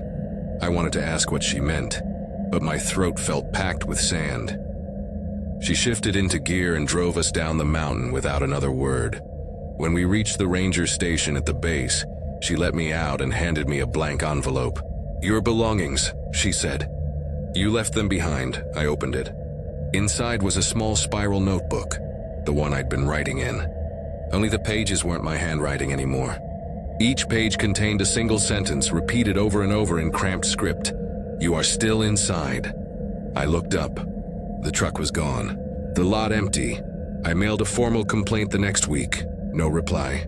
The listing had vanished. No forwarding page, no cached version.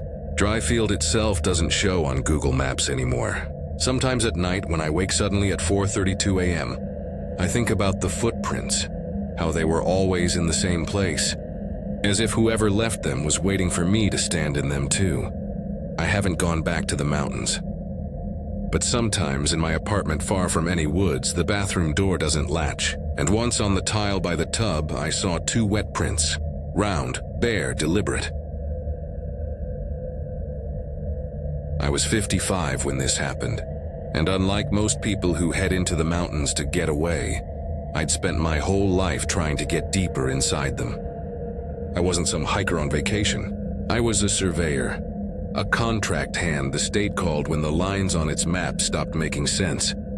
My father used to say the woods aren't a place. They're a language, and if you stay long enough, you'll start to understand the words. I grew up in a ramshackle house on the edge of the Laurel Fork Wilderness, so close to the tree line, the roof collected pine needles instead of shingles. When other kids learned to cross streets, I learned to read moss and drainage cuts. By the time I was 10, I could find my way home by smell alone. All that time gave me a strange confidence. I'd seen the bad things the Appalachians could show you. The gutted meth trailers, black bear dens dug under church parking lots, the caved-in shafts of old mines that swallowed dogs whole. I'd met hermits who hadn't looked another person in the eye in decades. All of it had its own logic, its own kind of predictability.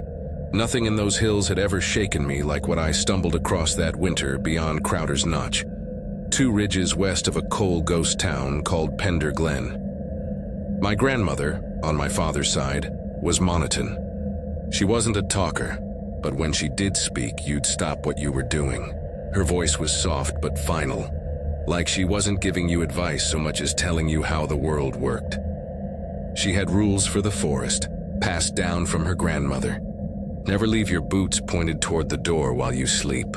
Never whistle after dusk. And if you see someone beckoning you from the trees, don't follow unless you know for certain they walked out of your camp first. I used to laugh at her rules the way a kid laughs at warnings about quicksand.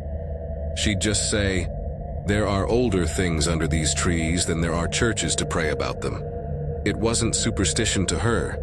It was fact. I didn't think much about those rules until the job at Crowder's Notch.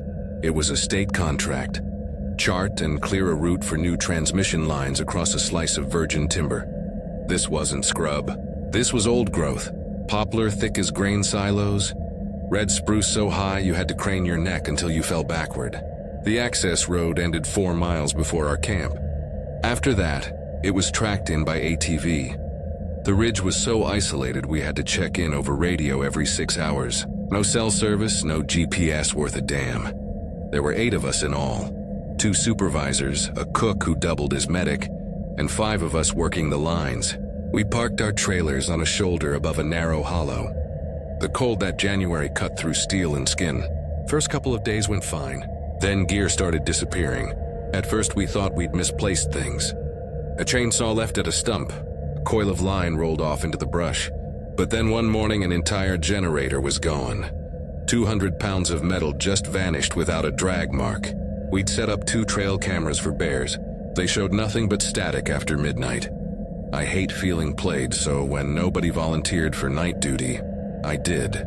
I figured one good look at whoever was sneaking in, and I'd have their plate number by morning. My setup was basic. A radio, a dim flashlight, and a thermos of gas station coffee so strong it stung my gums. I parked myself near the tool trailer where I had a clear line of sight to camp. 3 nights passed like that, dead quiet except for the normal noises, the distant pop of a frozen branch, the occasional raccoon eyes glinting at the edge of my light. On the 4th night, around 2 in the morning, the silence changed. It wasn't louder or quieter. It was thicker, like stepping into a padded room. Then the voices started. They weren't shouts or groans. They were quick, overlapping murmurs. 2 at least, a man and a woman. But their cadence was wrong. Not English, not any language I recognized. The sounds rose and fell at the end of each phrase the way old hymns do. My uncle had a cassette of Shawnee songs he used to play on long drives. The murmurs had that same lilt but faster, like the tape was running at double speed. I killed my flashlight and crouched. The voices came from downhill at the tree line, just beyond where the moonlight died. Then they moved. Not walked, moved as if they were hopping through air from one spot to another. Now the sound was upslope. Now behind me, now at the trailers, but no crunch of leaves, no footsteps. I clicked the radio static, checked the doors. Everyone asleep. The murmurs stopped about 10 minutes before dawn, like someone shut off a valve. When our supervisor came for the morning shift, I told him we were being scoped. He didn't even blink, just muttered, "This hollow's been mean since before we got here." I asked him what that meant. He didn't answer. 2 weeks later, we were cutting a flagged corridor near a place called Red Lattice Run. The locals swore weather acted wrong there. Fog would pour in on clear days. Cold spots stuck to the ground at noon. Trees looked burned but hadn't been touched by fire in generations. My partner that day was a new kid named Aaron, 23, city-born. Thought off-grid meant the hotel lost its Wi-Fi. We took an ATV and followed the stakes, but the trail markers didn't match the map. Boulders appeared where they hadn't been. Stand of hemlock we'd passed an hour earlier turned up again on our left. Then we rolled into a clearing that shouldn't have existed. Too round, too level, as if a giant spoon had scooped it from the mountain. No birdsong, no insects, just a waiting hush. I cut the engine. Aaron hopped off, fiddling with his phone, trying for a signal. I stayed seated, tracing the map with my thumb, thinking we'd somehow doubled back. That's when I saw the elk. A bull, antlers wide as a doorframe, standing at the far tree line, body sideways but head turned fully toward us. Ears flicking but not moving. The trees behind it parted. Not broke, not rustled, just parted like a curtain.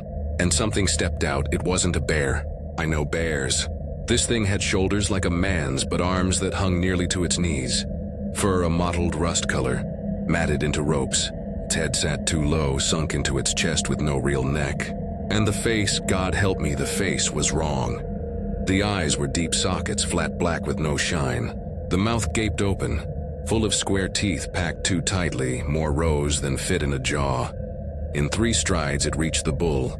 One hand clamped on the antlers, the other on the hindquarters. A twist and the elk folded as if it had been made of paper. It lifted the carcass and turned its black eyes on me. Not at me, into me. My chest locked. My legs froze. I felt like ice forming from the inside out. Then it turned and walked back through the trees carrying 600 pounds of dead weight like a bundle of sticks. The curtain of branches closed. Aaron never looked up from his phone. I started the ATV without a word and told him we were going back. We found the correct trail an hour later, finished the run before dusk and returned to camp. The supervisor was waiting. "How's the ridge?" he asked. "Off," I said. "Got it done, though." He watched me a beat too long. "Don't go that way tomorrow," he said finally. I didn't argue. I never told Aaron what I saw. Never told my kids. For weeks after, though, I dreamed of the black eyes. Here's the part I never put in any report. The nights after Red Lattice Run, the voices came back. Not from the woods, but from inside camp. I'd wake to hear them just outside my trailer door, fast rising and falling. Too many syllables to follow. Once I heard my grandmother's voice woven into them saying my name. Another time I heard my own voice telling me to come outside. On my final night in that camp, the foreman handed me the satellite phone we kept for emergencies. "If it comes up the ridge again," he said, "call this number." No explanation. Swediets clarified? Just a number scrawled on duct tape stuck to the back. That night at 3:12 a.m., the voices stopped all at once. I felt a weight on the air like a storm front pressing down. Then 3 slow creaks moved across the trailer floor, though no one was inside. From the window to the door. From the door to the closet. I grabbed the phone and dialed. A woman answered. "Forest Stabilization Unit," she said. "State your ID." I gave it. "I'm at Crowder's Notch, Unit 4. Something's in the camp." Pause. "Check the label on the phone," she said. "What does it say?" I turned it over. "Unit 4, another pause, longer. Pack your things. Leave immediately. Do not stay another night." "What is it?" I asked. "Is it dangerous?" She said, "Don't speak to anyone on your way down, even if they use your voice." Then the line went dead. I threw everything into my duffel, left my boots pointing away from the door like my grandmother taught me, and ran for the ATV. The trail back down the hollow didn't look like the one we'd driven up. Bends too sharp, trees in the wrong places, landmarks missing. Once I heard my father's voice behind me say, "You forgot something." Another time I heard my own voice pleading, "Stop." "Please?" I didn't stop. At the bottom of the access road, a white truck waited. State seal on the door I didn't recognize. A man in a gray uniform stood beside it. "You're from Unit 4? He asked. "Yes. You still have the phone?" I handed it over. "Did you answer anyone on the trail?" "No." He studied me a moment, then nodded. "Good." He slid the phone into a lead-lined case. "Get in." I did.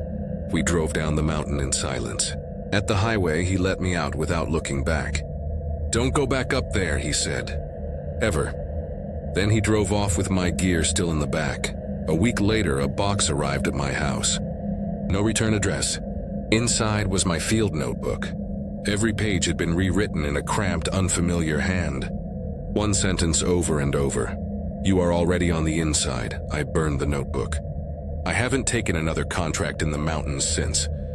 But some nights, at exactly 3:12 a.m., the floorboards in my hallway creak 3 times from the window to the closet, and a soft voice that sounds like mine says from the dark, "Come outside." I was 47 when I decided to disappear for a while, and unlike most people who plan their getaways months in advance, mine was a decision made over a cold cup of diner coffee at 2 in the morning. I'd walked out of a mid-level marketing job in Charlotte, walked out of a relationship that had been limping along for 5 years, and walked into a kind of blank space inside myself. The plan was to drive the back roads north for a few days. No GPS, no social media, no one checking in to see if I was coping. Just the Appalachian spine rolling under my tires, and whatever cheap motels or trailhead parking lots I could sleep in. I packed 1 battered duffel bag, 2 changes of clothes, a water bottle, a worn-out copy of a mystery novel I'd been pretending to read for a year, a paper road atlas, and a tin of mints.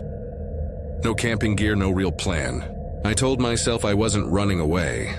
I was just driving until the noise in my head stopped sounding like static. The first day felt like a road trip from a postcard. I drifted west into the Smokies, then north past the shoulders of Cherokee National Forest, gas stations with fading Pepsi signs, diners where the coffee tasted like burnt toast, stretches of 2-lane highway where the only movement was hawks circling above fields. I slept in the car that night, tucked into a gravel turnout with a view of a valley so dark it looked bottomless. By the second afternoon, the roads had thinned to ribbons and my atlas had lost track of me. I'd been winding through a section of the Cumberland foothills when the gas light flicked on. My phone had already lost signal 2 hours earlier. I pulled over, reset it out of habit. Nothing. All I had was a red needle creeping toward empty. I tried to remember the last sign I'd passed. There had been something. Rusted sheet metal nailed to a post. Maybe said Collier Run or Callard Fork. The letters were so faded they could have been anything. I told myself not to stop in towns too small to have a name. But now I found myself scanning the roadside for a miracle. The miracle appeared in the form of a lopsided wooden sign nailed to a blackened tree. Peterson's Hollow, gas and cabins with a crooked arrow pointing down a side road.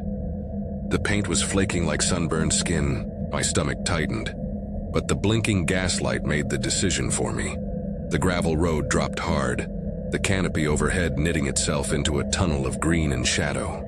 Even though it was only 3 in the afternoon, the light dimmed to twilight. My tires hissed over loose stone. The road twisted on itself like something trying to get away. Twice I almost turned around, but every time I slowed, another curve opened ahead. Finally, the trees pulled back and the road spilled me into a clearing.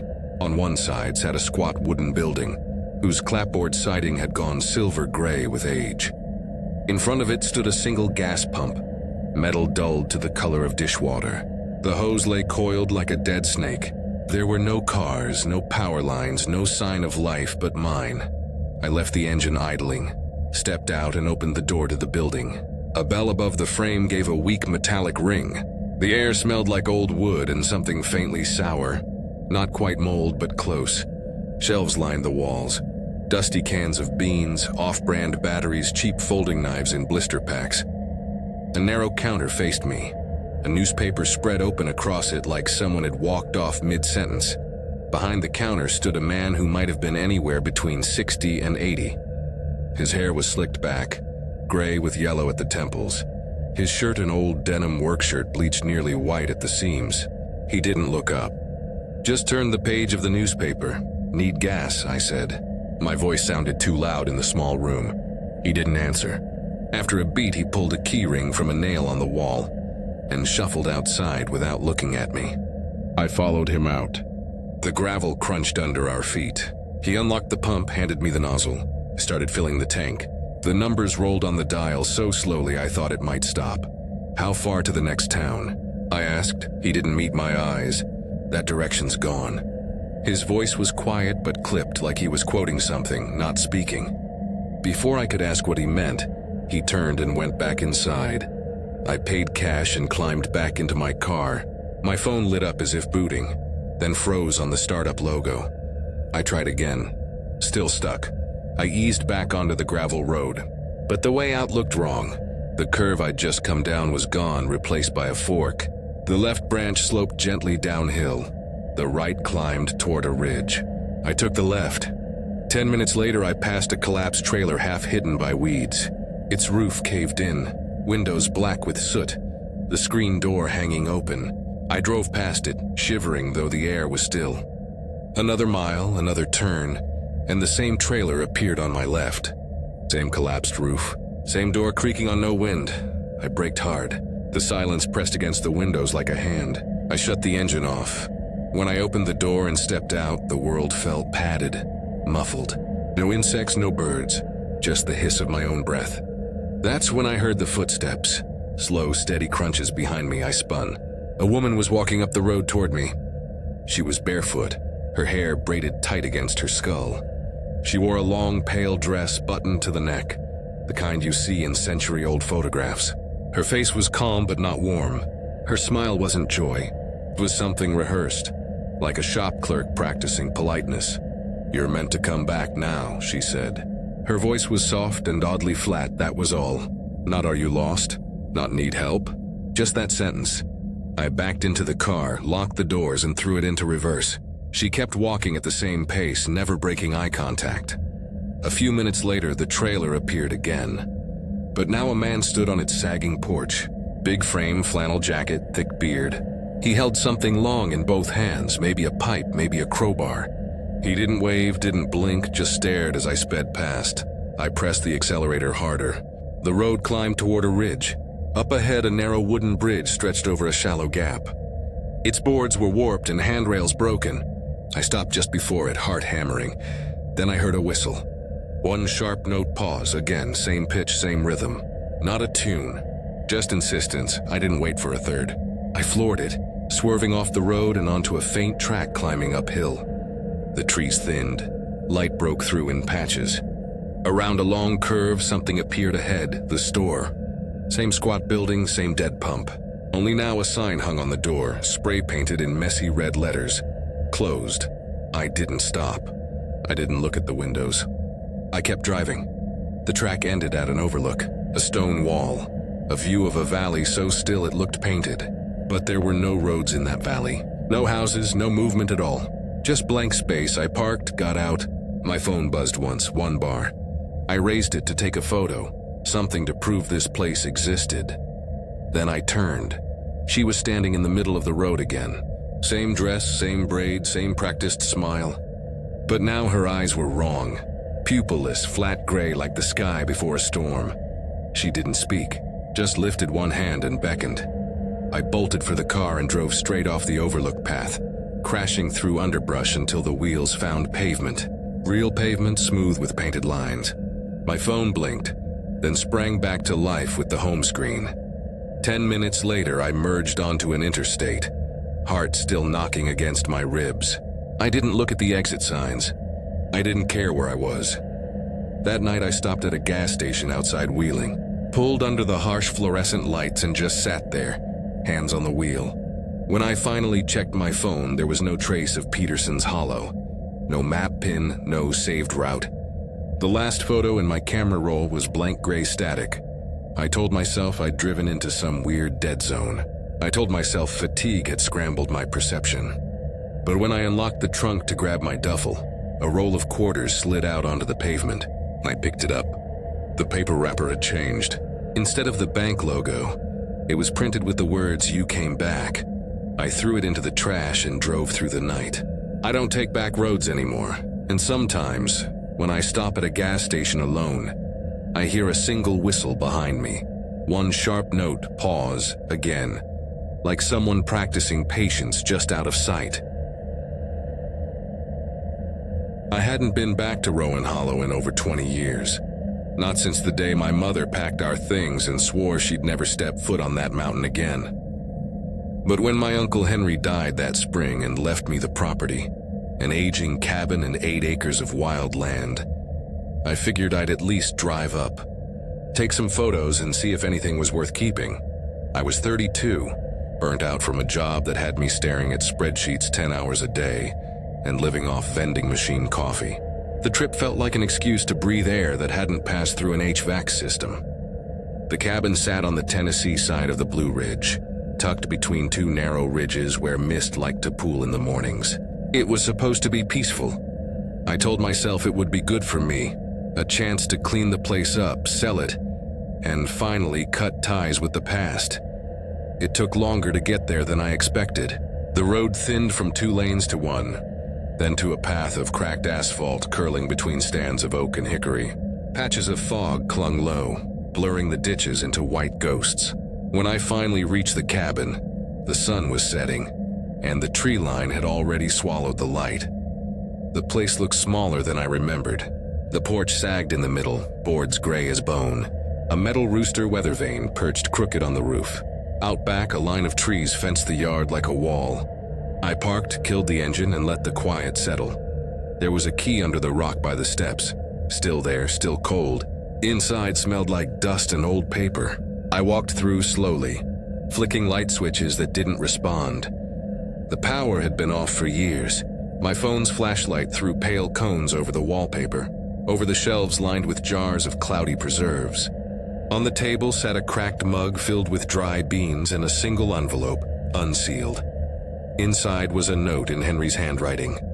Don't use the back trail. If you hear them calling, don't answer. That was all. No explanation, no signature. I read it twice, then set it aside, telling myself it was just Henry being superstitious. He'd always believed in the local talk. Stories about lights in the woods, figures seen in the fog, sounds that weren't supposed to travel uphill.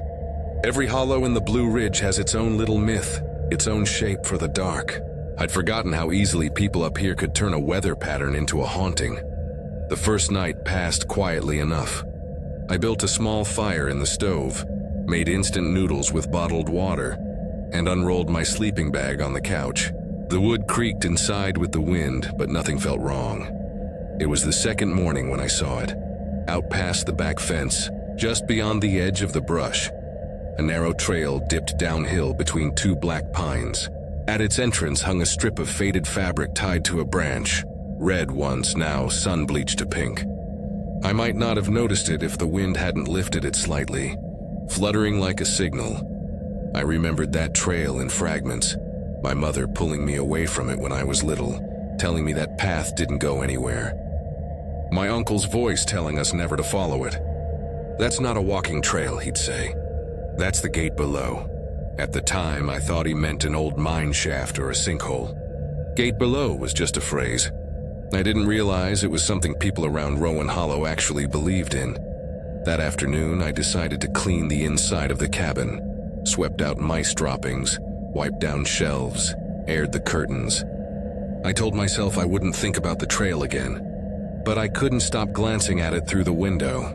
The red cloth looked brighter than it should, like the color didn't belong to daylight. By evening, the quiet had deepened. No wind, no birds. Even the crickets had gone still. The fire in the stove popped softly, then died down to embers. That's when I heard it, a low, rhythmic sound from the woods. Not quite a voice, not quite a whistle. More like someone drawing air through a hollow reed. 3 notes, pause, 3 again. It came from the direction of the trail. I sat up, every muscle locked. The sound faded, returned, then stopped completely. I waited half an hour before moving. When I finally stepped onto the porch, flashlight trembling in my hand, the yard was empty. The air felt thick as though I'd stepped underwater. The next morning I found boot prints in the dirt by the back fence. They were small, narrow, almost delicate, as if a woman had walked barefoot and left deep impressions that somehow kept their shape overnight.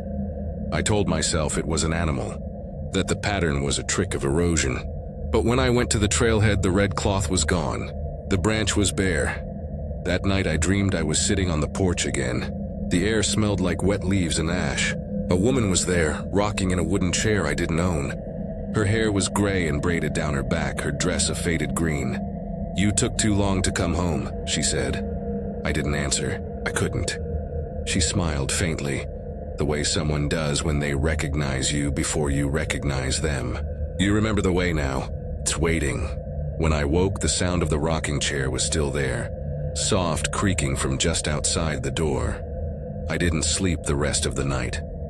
By the 3rd day, I'd convinced myself to leave early. I packed the car by noon, but before I could start the engine, I realized I'd left my uncle's note inside. I told myself it didn't matter, but some part of me needed it. Proof that what I'd heard was just a story, not a command. When I stepped back into the cabin, the note was gone. The table was empty. In its place sat a mason jar filled halfway with cloudy water.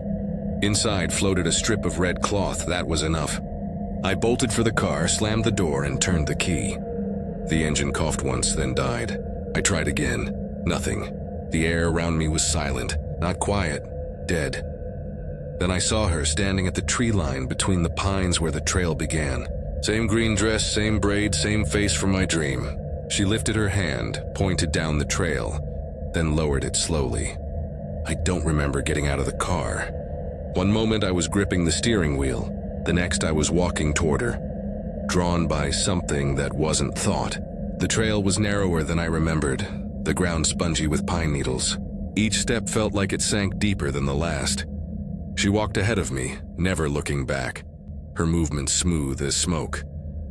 After a while, the forest thinned into a clearing. A low fence made of rusted iron surrounded a square patch of land. Stones jutted from the dirt like crooked teeth.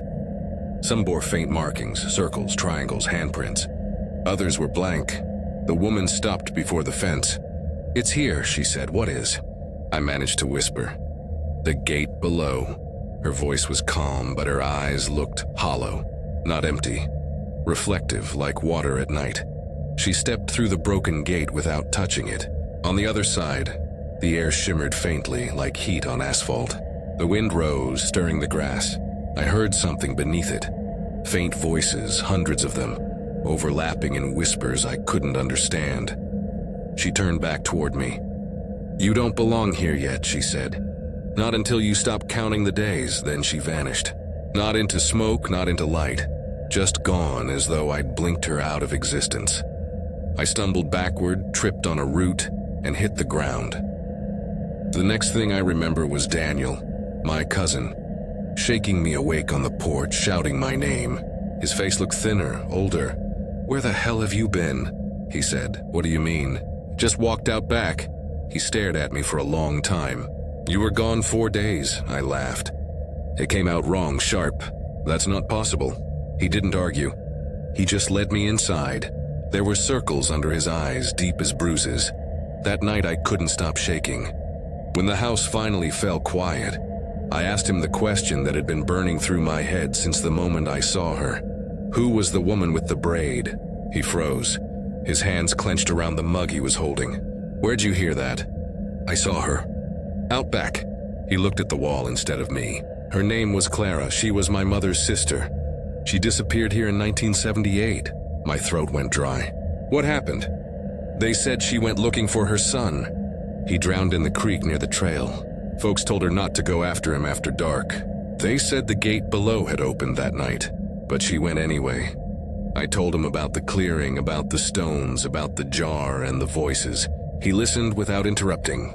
When I finished, he just said, "Then she found you instead." I didn't sleep that night either. In the morning, Daniel was gone. His truck too, no note.